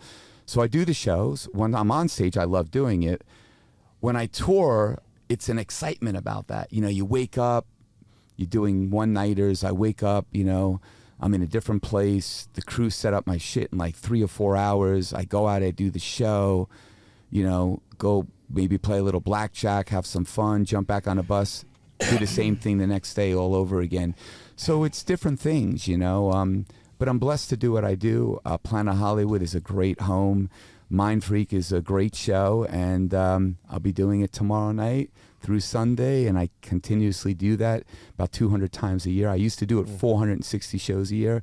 Now I'm down to about 200 plus all these other projects. So it's good. It's a good time, but you're busy. When you do it on tour, how many trucks does it take to I keep bring? it simple. I do another show. It's called Raw, which I played on Broadway, and I tour with it. I do one 53-foot truck, 3 tour buses. That's it.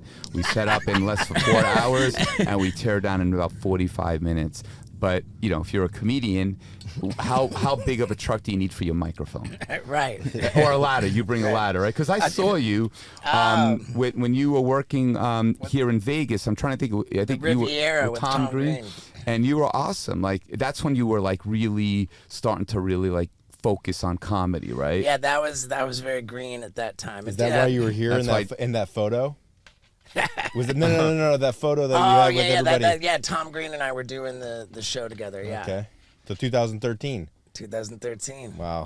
Now your shit is like crazy, man. Yeah, like you're it's selling out venues all over the place. It's Your Instagram, your posts blow up, and yeah, it's incredible because you don't see that necessarily from the same folks that that were featured in Right. in the movie. So you worked hard to get there. I've definitely put the work in. It's been a wild thing. You reached out about this magic show with the stars, and I wasn't able to do that because I was on tour. Right. But how did that go? It went great, but the amount of work it was for me as the executive producer and creator, it just was overwhelming, and the artists that I brought on, Frank Mir, Randy Couture competing against each other, or Donny Osmond and Debbie Gibson, or Miles Brown, and just a host of really cool people. It was a great show. It was fun, but one season for me was enough. Yeah, and where did that live, on the CW? Yeah, CW. But they were going through some changes. They went through a new president, a new marketing department. So I was in it, in their valley, let's just say. When we were talking to Carrot Top, what was it? He had an encounter with George Carlin. George Carlin was like his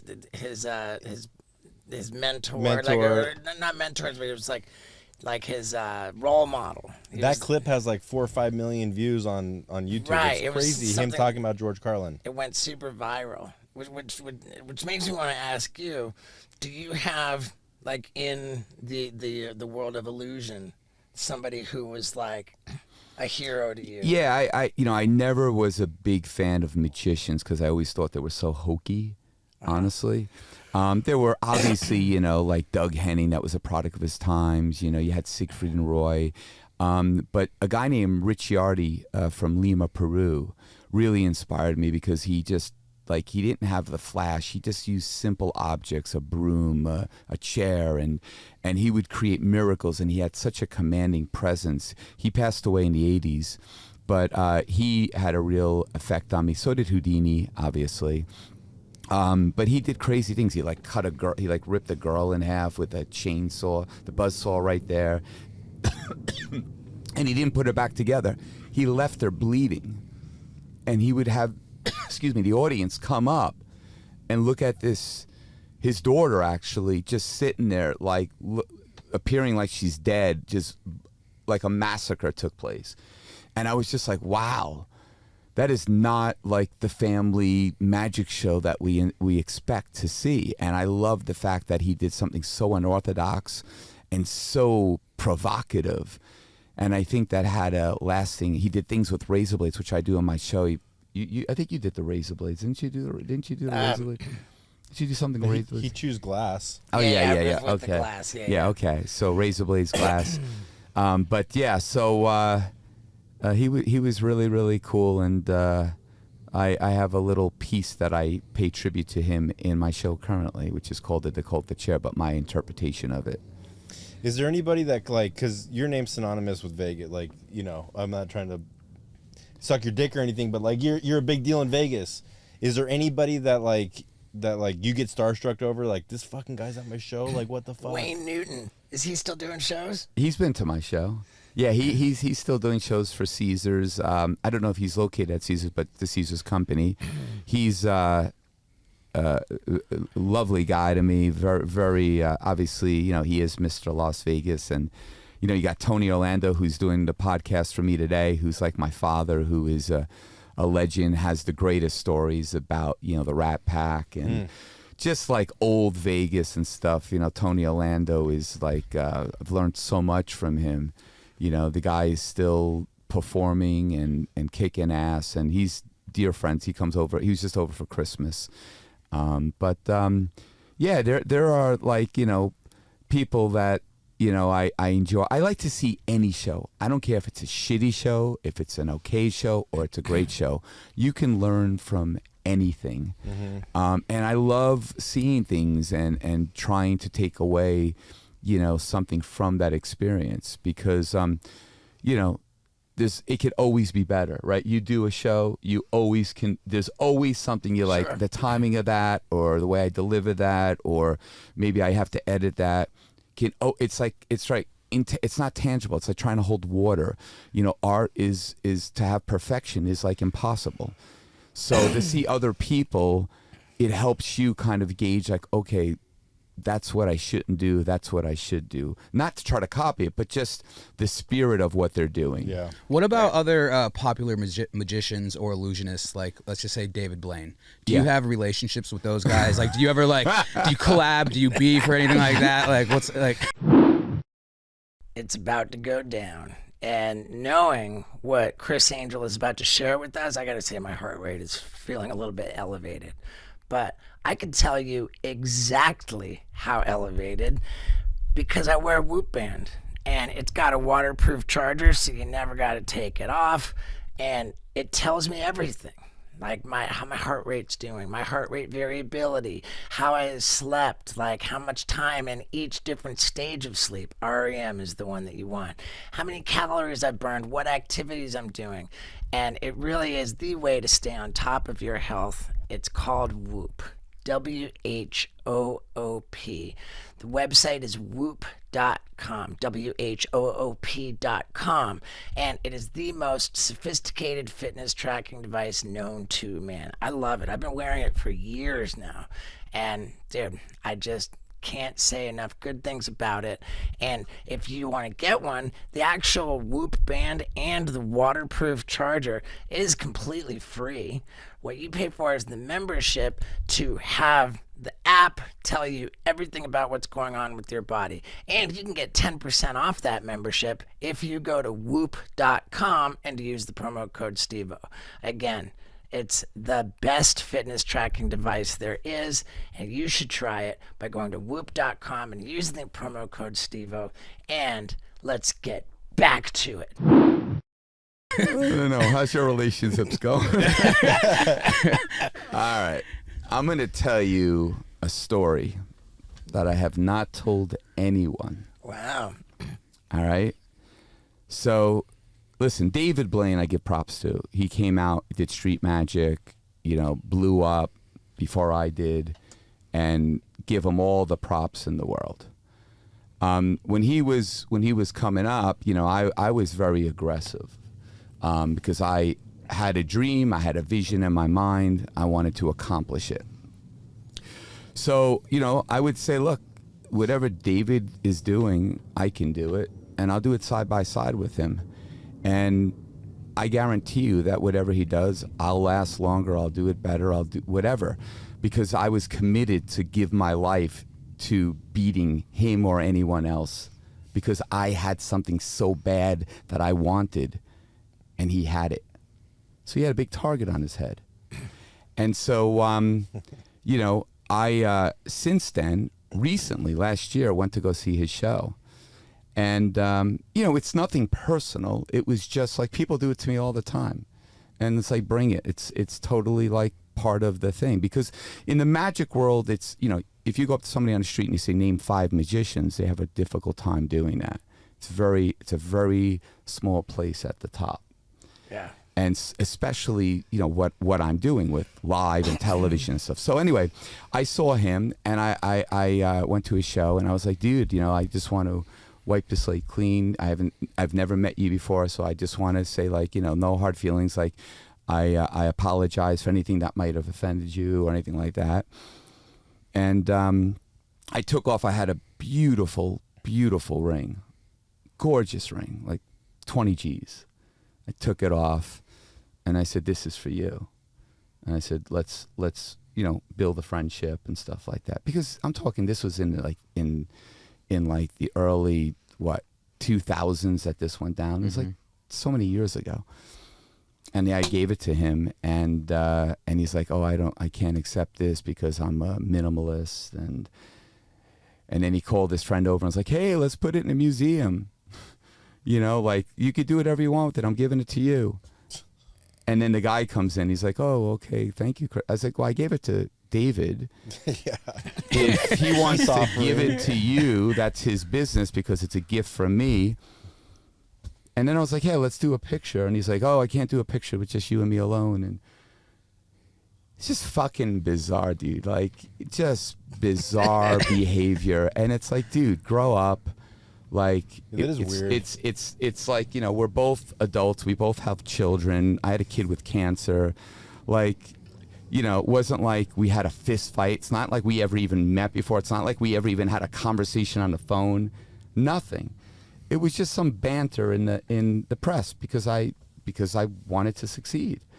And, you know, he's ripped me off with stuff that I've done. You know, like I've been underwater for 24 hours, then he borrowed that, and then he did it later, which is totally cool. Like, God bless him. Like, it's not a big deal.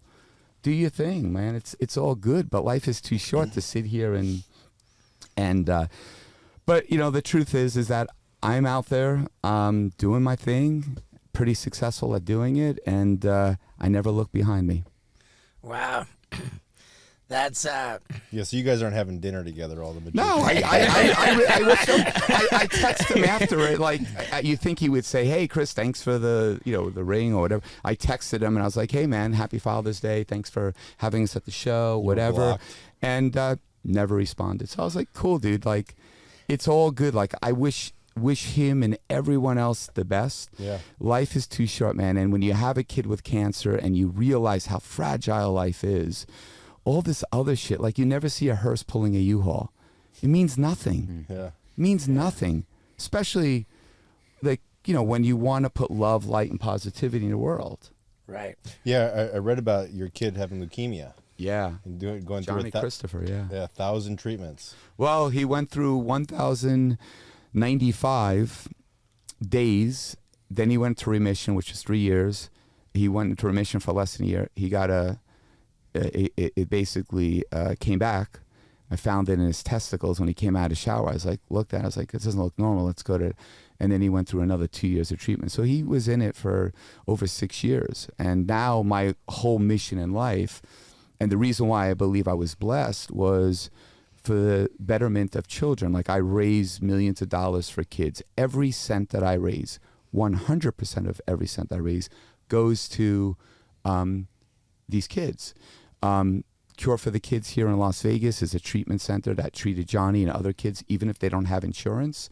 Make-A-Wish of Southern Nevada, you know, does a lot of really good things to give kids the incentive to get through treatment, to look forward for mentally to do. And so, you know, my whole mission in life is to earmark that money, make sure it doesn't go to like expenses or overhead. I pay all of that out of my pocket. We just raised, I think on December, what was it, the 18th, day before my birthday, I had a big event. I had a bunch of bands that you would love that just played Cheap Trick and Nice. and Faster Pussycat, LA Guns, Skid Row, bunch of bands. Anyway, we raised about over $1.6 million, and it all goes to kids. And I raise money every show, so that's my mission in life. You know, that's what I'm here to try to do. And I'm so blessed that my kid is doing good. He's in school, and you know, it's just. But you never know, man. It's fragile. It's scary. I mean, leukemia is just kind of like hit or miss. There's no causes for it. One child every 2 minutes is diagnosed with pediatric cancer. And you know, that's a huge number. One child every 2 minutes. So you know, not to bring the show down, but if people want to help, they can go to chrisangelhelp.com. They can watch a documentary I made that's 13 minutes long. It's called 1095, and it's basically about 13 minutes long. Took 6 years to make, about what we went through, and people can donate $1 or watch. Here it is, right here. Yeah. So that's the documentary right there. People can watch that and share it. And if they feel compelled, donate $1. If they don't, just share it. And hopefully we can raise awareness and money and make pediatric cancer disappear, because it's when you see kids, and I go to hospitals and I see these kids, it really puts everything in perspective, you know? It really puts everything in perspective. Because they're so fucking innocent. They should be worrying about playing with their toy. Yeah, Not nothing like they did I have wrong. to sit there and get chemo for how many hours, or do a blood transfusion, or do a spinal tap, or, all the shit. My son was hooked up to blinatumomab, basically, a machine, 28 days a month, every other month. It was. I tried to do it. He lost all his hair. That's him in the bed, obviously, there, and it's a difficult situation. So for me, that puts everything into perspective, and everything else, is a blessing. Every moment is a gift. That's why you have to live your life doing what you want to do. Put love, light, and positivity out there. Don't do something you hate to do for a living. Try to do something. Life is too short, Anyway. Yeah. Scott and I are obsessed with videos where people are sharing their account of near-death experiences, where they've had the experience of dying and going to the other side and having what's called a life review. And these accounts of life review are just incredibly consistent, and these people talk about like experiencing their whole life from the perspective of everybody on whom they had an impact. So if you bummed somebody out, you experience it as that person. Plus, without the limitations of time, like just infinite detail and infinite, like immersed in just infinity of that experience. And it really, really makes us believe strongly that at the end of the day, the only thing that matters is how you treated others. 100%. It's you. As you get older, I can tell you reflect a lot, and you think about how fragile life is, because my dad died when he was 60. I'm 56 years old. Like, that's 4 years. That's 4 more Christmases. That's 4 more birthdays. Like, you just put things in perspective very, very differently. And you gotta like not sweat all the bullshit. Right. And like, that's why, like, when you sit there and said to me, like, oh, blah, blah, blah, you want me to hold on to that? Like, oh, dude, like, what the fuck? Like, I'm going to hold on to that? That's what I'm saying. Like, I forgive you. Like, I don't even have to say that. Like, shit, like, you were doing what you were doing. You were in a specific place at that time. Your career was in a specific spot. You might have been not clear-headed, or maybe you were. And you say shit, or you... Because we all evolve and transform as people. It's never too late to change who you are. You never have to be that person. The past is the past for a reason. This moment and the next moment, I can choose to be how I want to be, how I've learned from my past. That's the key. And that's why I'm sad for David. I'm sad for him, because he can't understand that or accept that, like, this bullshit that happened, or what small little nothingness is something you're still holding on to. Like, don't hold on to it, because it just makes you internally have that turmoil. It's bad. For sure. And whatever it was that I said about you, yeah, what is it? I want to know. I don't know. Because you're near me now. Now I can grab you. No. Isaac was trying to bring it up, and there's clearly no evidence of it online. You said this like in the news. Yeah, or something? Well, now you can make up and make it look like it wasn't that bad. I don't know, but whatever. You said I should grow my hair, is I think what you said. All right. Whatever it was, certainly it came from fear. Like, I wanted to prop myself up. Let me try. People put other people down to try to, like, build themselves up somehow. And that's what it was, regardless of what, like, drug or whatever I was on. And I think I've come a long way since then. I have no desire to put anybody down. Yeah. No, it's honestly, I didn't even, it's not a big deal. And you know what? And take that so back. much shit said about me from, Perez Hilton, back in the day, wrote so much stuff about me. I mean, and now we're friends. Like you can't. I'm actually taking him out to dinner on Saturday. Like you can't hold on to shit like that. You got to grow up. Yeah, I take that back because I've said so many disparaging things about people. I can't sit here and say I don't have a desire to put anybody down. You can't. Sometimes you have an opinion. Yeah. You know, you have an opinion, and it's not always a positive opinion. I love Perez Hilton too.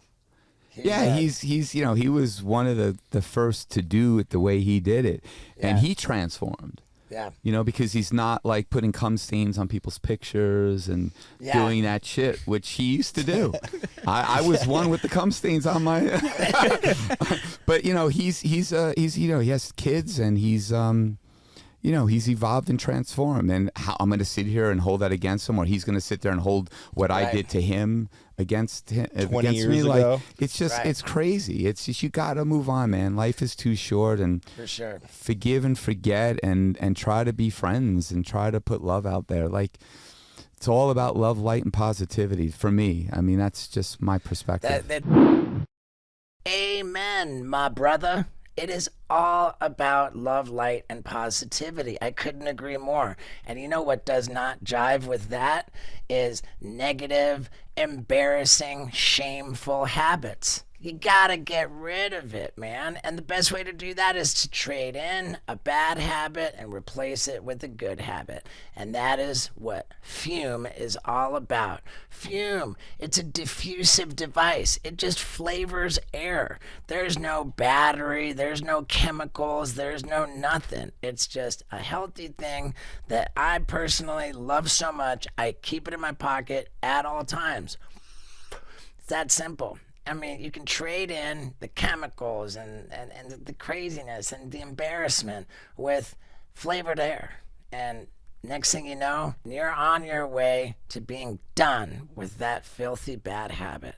And if you want to try this, they got what's called the Journey Pack. You go to tryfume.com/Stevo and use the promo code Stevo. That's TRYFUM.com/Stevo and use the promo code Stevo for 10% off your Fume Journey Pack. Why is it called the Journey Pack? Because when you get it, you begin your journey to a happier, healthier version of you so that you can live your life in love, light, and positivity. That's right. So one more time, go to tryfume.com/Stevo and use the promo code Stevo for 10% off your Journey Pack. Now, let's get back to it. It's the only thing there is, man. It's the only thing there is. Is Perez Hilton in Vegas? Yeah, he moved out here. Everybody's making the pilgrimage to Vegas, especially from California because of the taxes and the craziness that's going on. People come out here. Are you buddies with Sebastian Bach? I am. I love him, dude. Yeah, he's like, dude. Dude, he's the sickest. We just had him in here, and he was on fire. Yeah. Oh, yeah. He's like amped up. Yeah. He's always. He just came and he has an amazing voice, and he just graced us with some songs for the charity, because I have this like event. You have to come next year. I'll invite you. I love it. Yeah, please it's do. Monday, December 17th, I think, next year, or 18th, or whatever it is. But yeah, I have like 8 bands that play.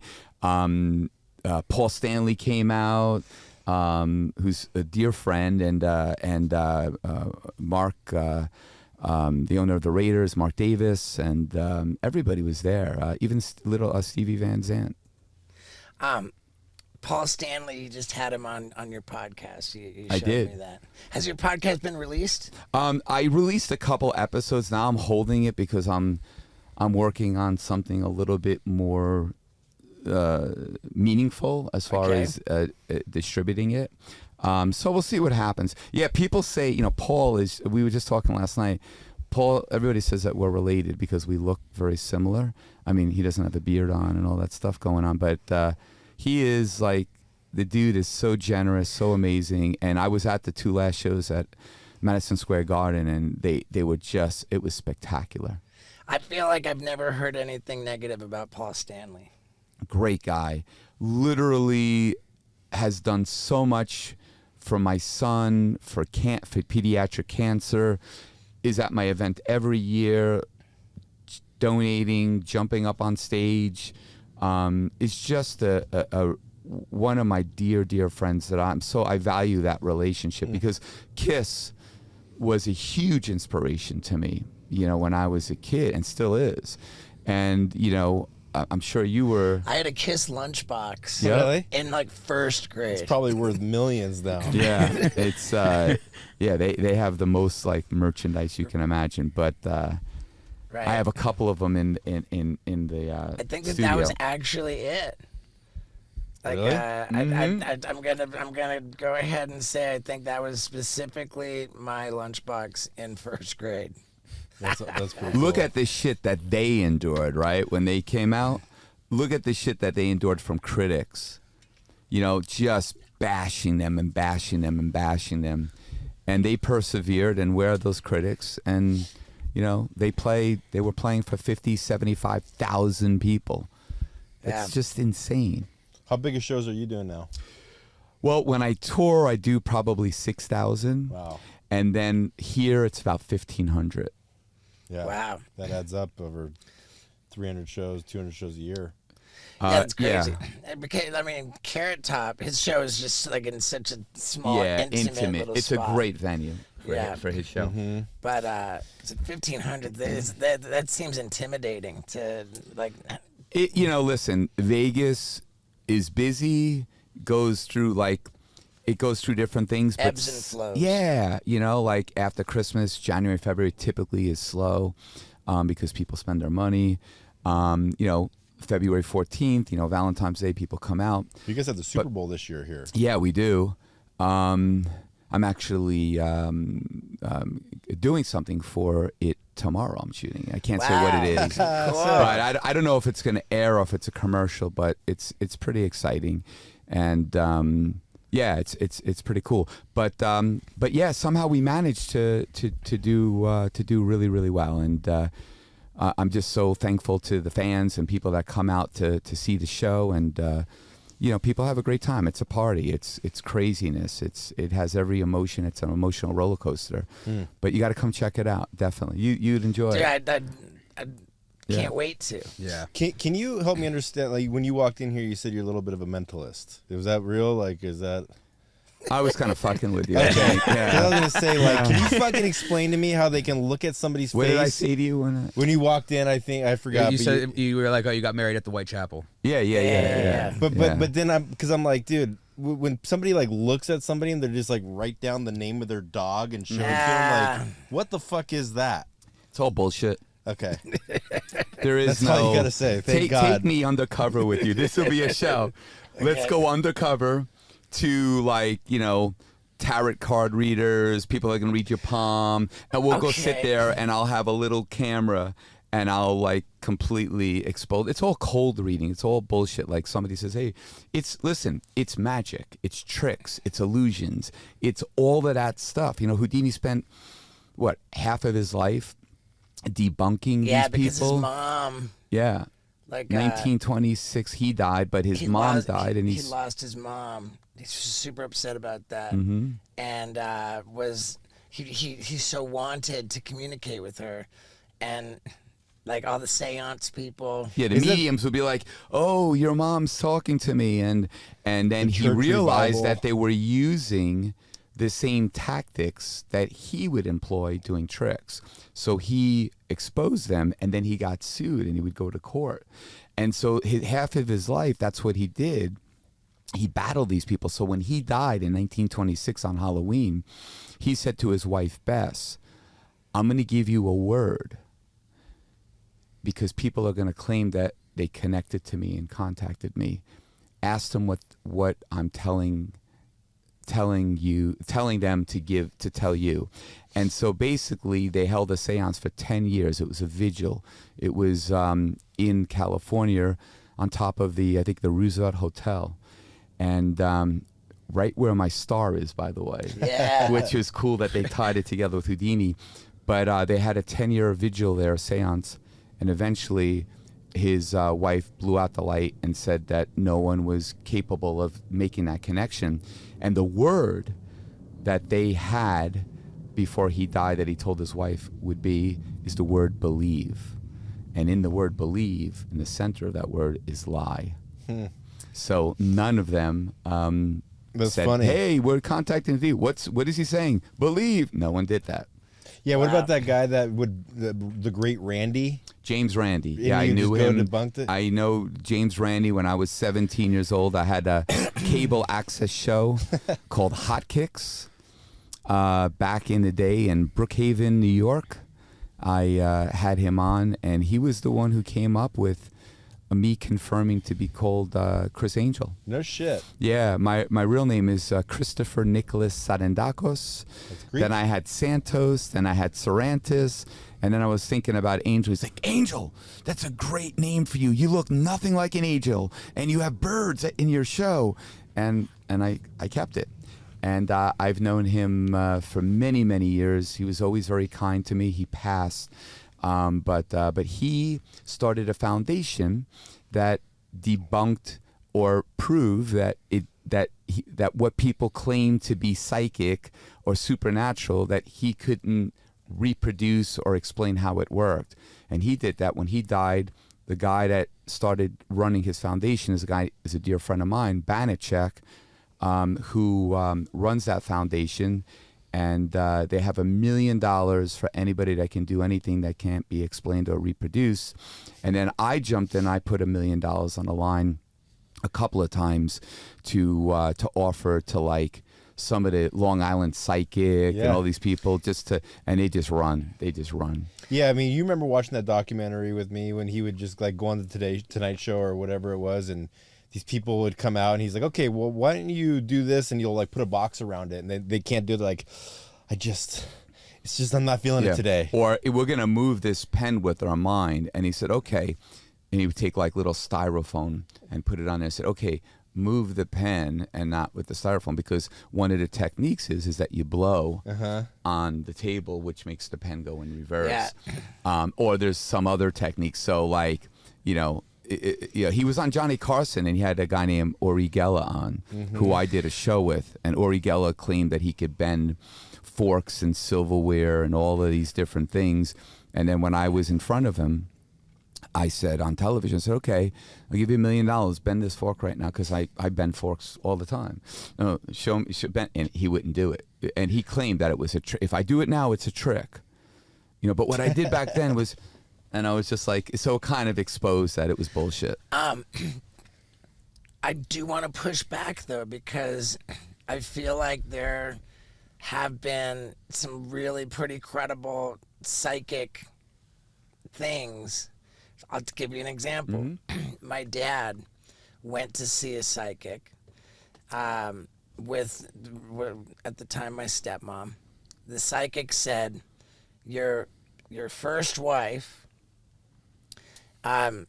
needs to be set free because her ashes have not been spread, right? Like, so the psychic knew that my dad A, had a first wife, B, his first wife is dead, and the ashes were sitting in an urn on a shelf in my sister's bedroom closet because we just hadn't come up with an idea for spreading these ashes. Okay, so you ever buy a car, and as soon as you take it out on the road, you realize, oh, there's my car over there. There's my car over there. You ever? But when you don't have that car, you never notice that. So here's what happens. It's basically called cold reading. So you weren't there actually listening to the chain of events. And I guarantee you, if you videotape that and you listen to the playback, you would see, and I could point out exactly the method of how they do it. They talk about a lot of things. People have expressions, body language. They're engaged. They might even say something. So if I'm talking generalizing about different things, and I see that you have an interest in something, I'm going to feed off of your body language, how you react, your facial expressions, if you respond to me, and I'm going to constantly go further and further. Once I hit something, I'm going to start going more in that direction, and I'm going to start digging and trying to see, okay, which path am I going? I'm changing paths constantly. Then at the end of that process, you're going to leave there, and the only thing you're going to remember is what you want to remember that's important to you. That's why Houdini had such a problem with people taking advantage of people that lost a loved one, because people would go to psychic and say, I love this person, I miss them, and people would take, the psychics would take these people, these vulnerable people, their money, and essentially just give them false hope and just read them and respond to them based on the information that they were gathering while they were talking to that person. It's called cold reading. And it's just, you know, I've hypnotized, 150 people to remove their clothes. I've done a lot of these things. I've exposed this stuff. It is, the sad part about it is that we take this and it doesn't become just entertainment or a trick anymore. We're taking this and we're putting such a value on it. And we're putting a value on it because it goes to our heart with somebody that we love, and this most intimate connection that we have as humans. And now I'm exposing that it's bullshit. And now you feel like, oh my God, this thing that I thought, it's kind of like when you find out Santa Claus as a kid. Yeah. There's no Santa Claus.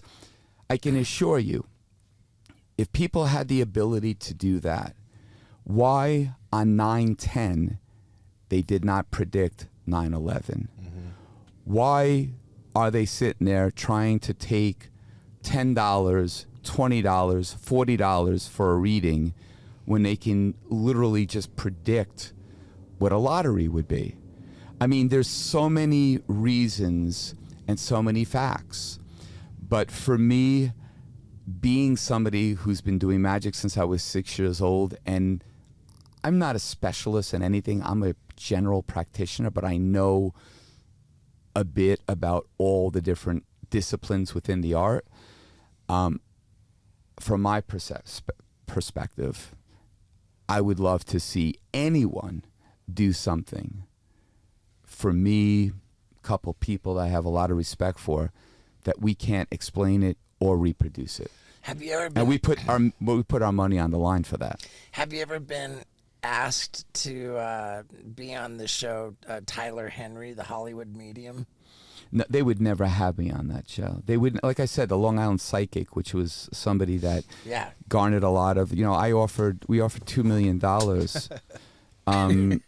These people, it's just, they're basically doing a show, but they're claiming it's real. That's where my problem is. If they went out there and said, hey, we're going to do some mind reading and blah, blah, blah, but they don't sit there and say, like, this is real, it crosses the line, because he's saying that he has an ability that no one else has, and he's going to make money off of that ability and take advantage of those vulnerable people that lost a loved one.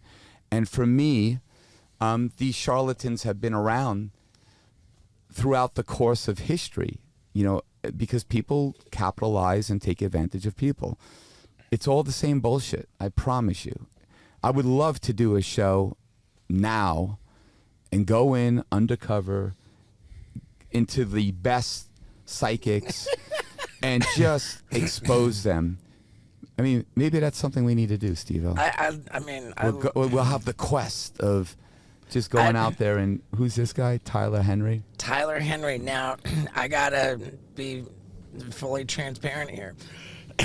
I went on this Tyler Henry show, and there's cameras, they're filming to put it on TV, and I don't want to be a chump, so I'm like going into it with like the most skepticism, and but how are you going to have skepticism if you don't know methods and techniques that people like myself have been doing since I was 6 years old?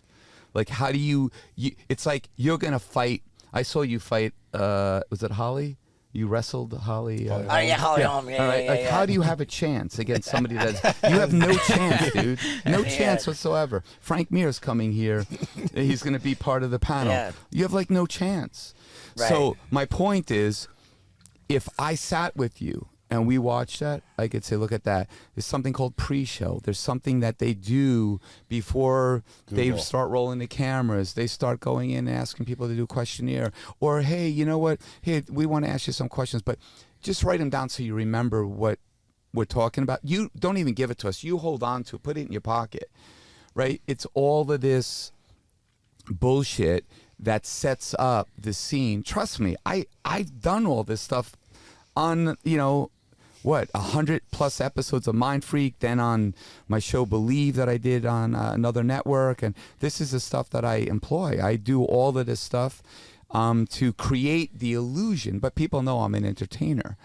They know that I'm not trying to pass it off as something legitimate.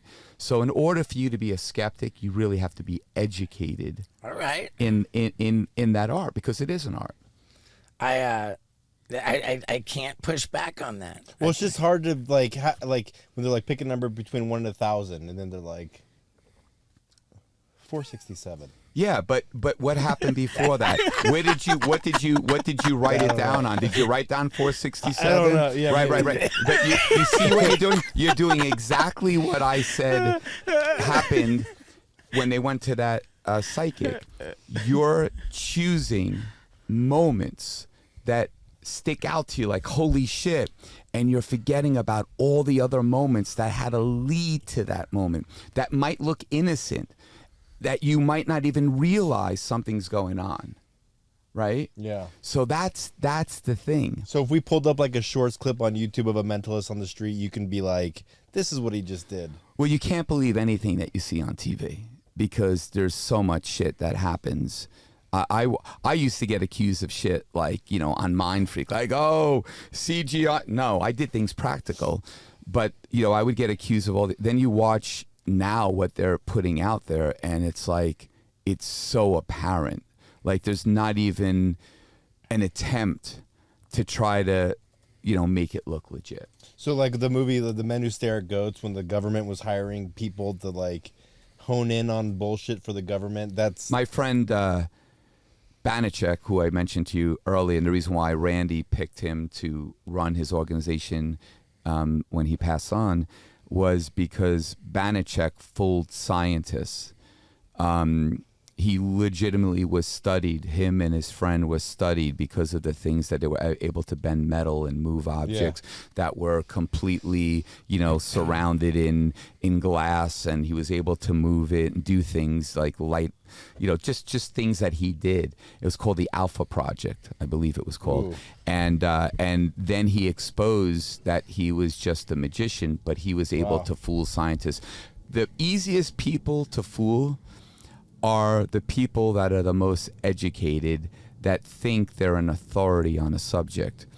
The hardest people to fool are like people that are like kids. Because I'll be like, hey, and they'll be like, what's in this hand? They're not conditioned. When somebody is conditioned with a way to think, those people are easy to misdirect. When somebody is just basically like a free thinker and doesn't think in a specific pattern, they're more difficult. That makes sense. Magic is psychology. Like if I'm talking to you right now and I go like this, you're gonna look at my hand. You just did, right? Yeah. So those are the things that I'm saying. It's all about controlling. Allowing somebody to feel like they're in control, but in reality, I'm the one who's in control of everything. And you can do that in so many ways. Wow. It's fantastic, dude. That's some juicy shit. Okay, there's one more thing that I think of. There was, and it goes to the near-death experience phenomena again. This...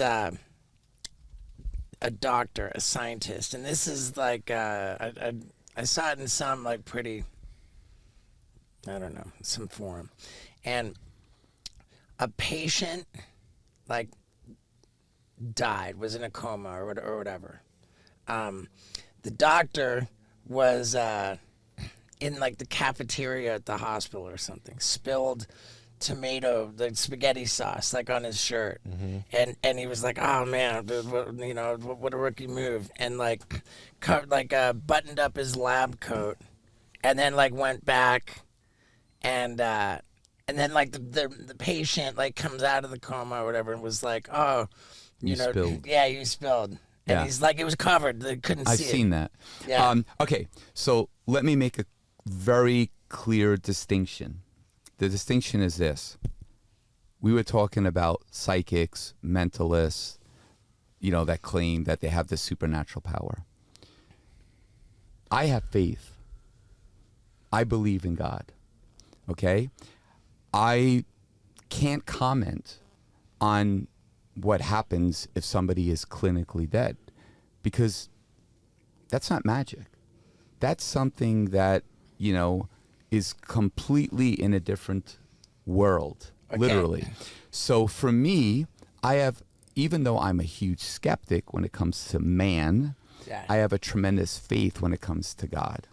So it's a distinction. So I can't sit here and say that I'm fascinated by that. So you're okay with the spaghetti stain story? 100%. Yes. You know why? Because you're talking about somebody who is talking about they were clinically dead. They knew something that happened when they weren't even in that room. Right. Or was supposed to, were no one bear witness to it. They're, under, they're knocked out and they wake up and they know this stuff. So like, listen, in situations like that, I unless I'm there and I'm in the operating room and I know that person, I can't sit there and comment. I just know what these people do. Right. These charlatans, the people that scam people. Right. It's like 3-card Monty. I know the technique of that. It's been around forever. People are going to continuously do that and do that and do that. But it's the same shit. This stuff here is the same stuff. Like that's Banachek. Banachek is a guy that comes across like you think the shit he's doing is real, right? The shit that I do looks like it's real. But we don't sit there and say it's real, because that's crossing the line. We're doing tricks. I love that. And it's also significant that this guy who had the spaghetti stain was like a super legitimate doctor who had nothing to gain by making it. He was. There's many stories like that. Yeah. I saw one with a woman, a similar situation. The guy was like, she was out and she knew things that were happening when she died in that room that it was impossible for her to know because she didn't have any family members there. It's, doctors and nurses, and she woke up and then when she recovered, she was like, "Oh, blah, blah, blah." And he was like, "How did you know? It's impossible for you to know." So I that's what I'm saying. That's a different I love that, world. Man. I'm so glad that You cleared that up because now For every painting, there's a creator. all right. Let me ask you this. Reincarnation. What about like the stories of little kids who are they're remembering past lives where like they're looking at photos, recognizing people, naming them by name. Oh, that was my car in the photo. I feel like and I think Well, there's another one that maybe Isaac can look up. I saw like a fucking 16-month-old baby just playing like Bach on the piano. It's like, how? What is that? I personally don't believe in reincarnation. No, okay. it goes against kind of my faith. But Like this. Look at this. it's incredible. I mean, what is that? A prodigy. You ever see the kids that can paint insanely? Oh. Yeah, online. I mean, do you think maybe this was Mozart coming back into it? Like, no, Why not? I just think this is a prodigy. This is somebody that just like has, a lot of people go through life and they never find their passion, what they're good at. Yeah. Because they're so consumed with what they have to do to pay the bills, and they never get that opportunity to explore. Obviously, this is something that's insanely natural for this kid. So, there's so many things that are we can't know everything. Yeah. And the Yeah. problem is man wants to know everything. It's impossible. Like we could sit here and debate forever, how did Earth form? How, all of these different things.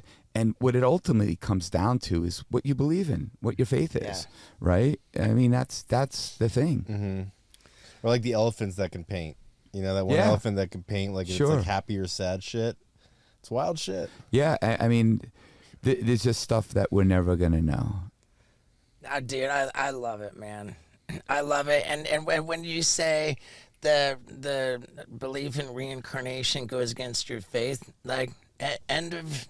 Yeah, no, but you know what? We live in an amazing country that people can believe whatever they wish, and you got to respect them for what they believe. Yeah, you know, for sure. and I do. I don't put what I believe on anyone. Right. I don't. I it's my personal belief. It's what I think, and this country was founded on that. And it's like whether you're a liberal or you're a conservative. At the end of the day, you look at President Reagan and Tip O'Neill.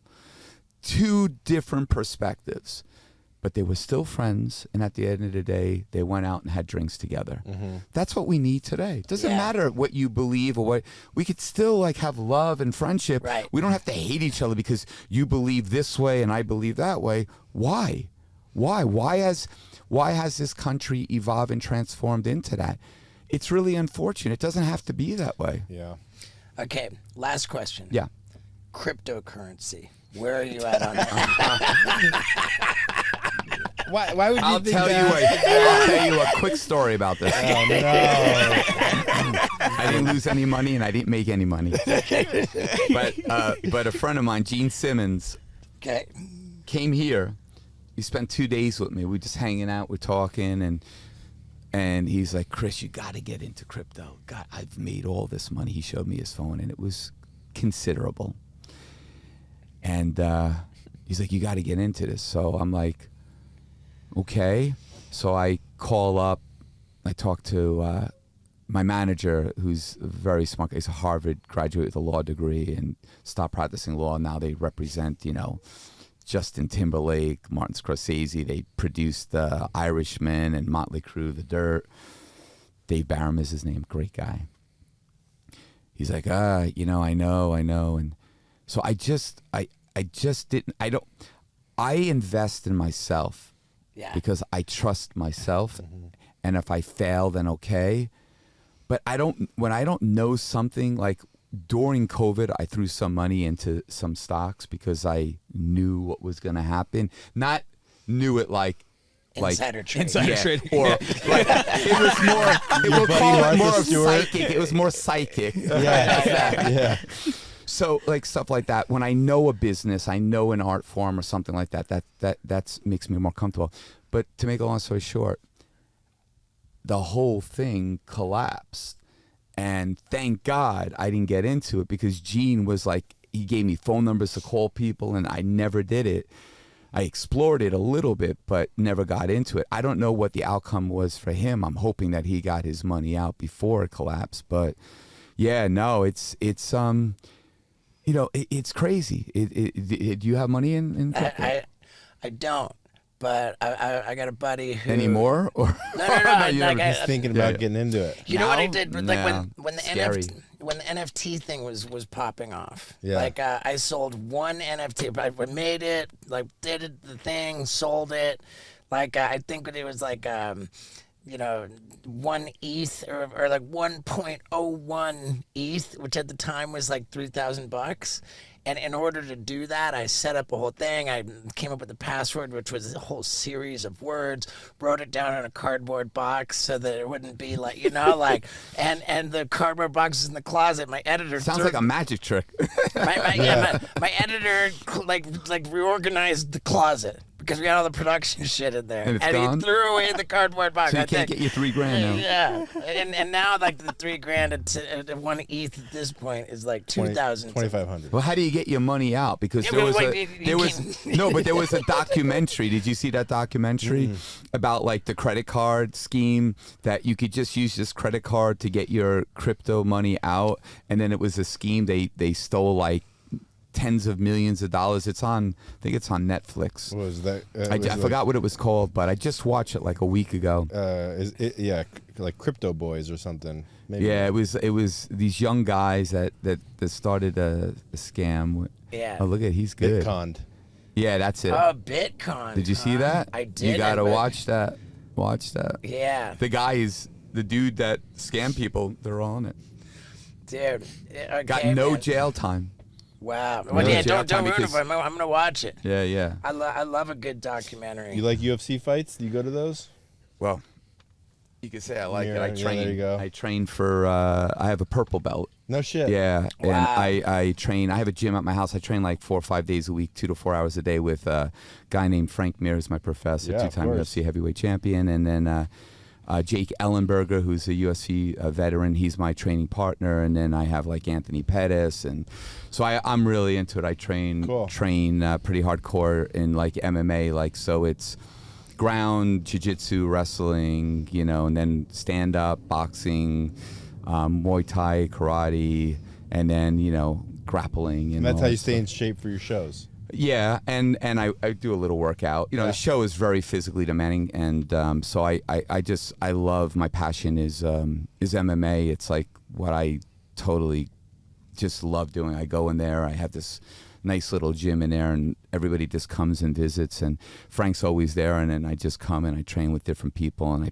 have Jake Shields coming in, and he's really good against the cage and just trying to pick up some moves and stuff like that. I love that stuff. You would love getting into some grappling Yeah. and jiu-jitsu. Yeah, I know you'd be good at anytime you want to come over and train. Wow. Yeah, well, you're going to see Frank Mir, so you come Yeah. over, and Jake Ellenberg is going to be here too. I love it, They're, man. they're awesome. They're really, really talented. But I've been doing it, and really hardcore. Like I say, 4 or 5 days, 2 to 4 hours a day. Just Shit. And Frank's a big dude. He's 275, 280 now. So rolling with him is Wow. not easy. Let me ask you this. Our podcast that we're going to record for you, when do you think that's going to... That's a good question. Because what I was going to say is let's direct everybody who's watching this yeah. to yours. Oh, well, maybe we can put that. When is this coming out? This will be 2 weeks from this Thursday. Okay, well, Is that right? definitely. Jeremy Corbell, Sebastian Bach, Criss yeah. Angel. Yeah. Yep, 2 weeks from this Thursday. So do me a favor and then invite me, and I'll collab with you. So that I don't know that that's a thing on YouTube. no. Oh, you don't put it on Instagram? On Instagram, on Instagram. Oh, yeah, we can do a promo. We'll get some clips cut and we'll make you a collaborator. Yeah. Yeah, and then I'll share, and then if you could do the same thing for me, but definitely. I don't know, because are we still rolling or are we done? No, we're still rolling. We're still Oh, rolling. okay. Yeah, We're I'll gonna- tell you what.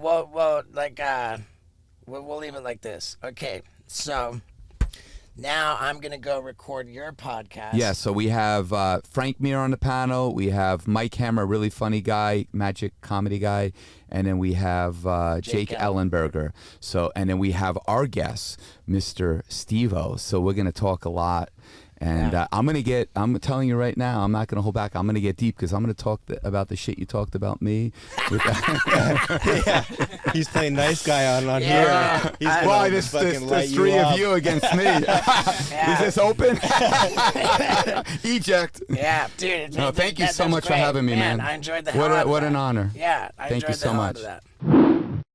Another great episode, and 198, making us dangerously close to episode 200. What is it gonna be? Well, spoiler alerts live in my new Reddit forum, which is r/SteveoRaw. And as I said in the intro, been having a little bit of a struggle for the last couple months. What happened was, I went on this insane promo tour to promote my bucket list special, which I'm almost ready to release on DVD. The window for getting it online is over. If you didn't get to see it, you're gonna have to either wait for the DVD or wait. I don't know. But enough with that. While I was doing that promo run, I did like 50 podcasts, and I just got burned out. I got burned out ended up just being burned out and screwing up interviews. There was this one show that said Steve-O's podcast appearances are a mess. And that hurt because I agreed with it, you know. I felt like the internet kind of turned on me. I mean, I'm sure that that's not the total picture, but man, this one interview I did with Andrew Santino, like all I saw was oof, the comment section on this one. And to know that there's like mass scale like hate negative comments, like, dude, it bums me out, man. It bums me out, dude. So I kind of just like fought through my podcasts and just try to hide out at my ranch. But like I said, I'm bouncing back from that, dude. I'm letting all of that make me a better person if I can, you know what I mean? And I'm really excited about the Reddit forum because I can put whatever I want in there, like the filthiest stuff. There's no community guidelines, not safe for work, and I can give it to you guys completely for free. So get on over there. The pinned comment is a dope one. And yeah, man, what can I say? I love you. You're my street team. Thank you for sticking around to the end. And love, light, and positivity, man. That's what it's all about. Thank you.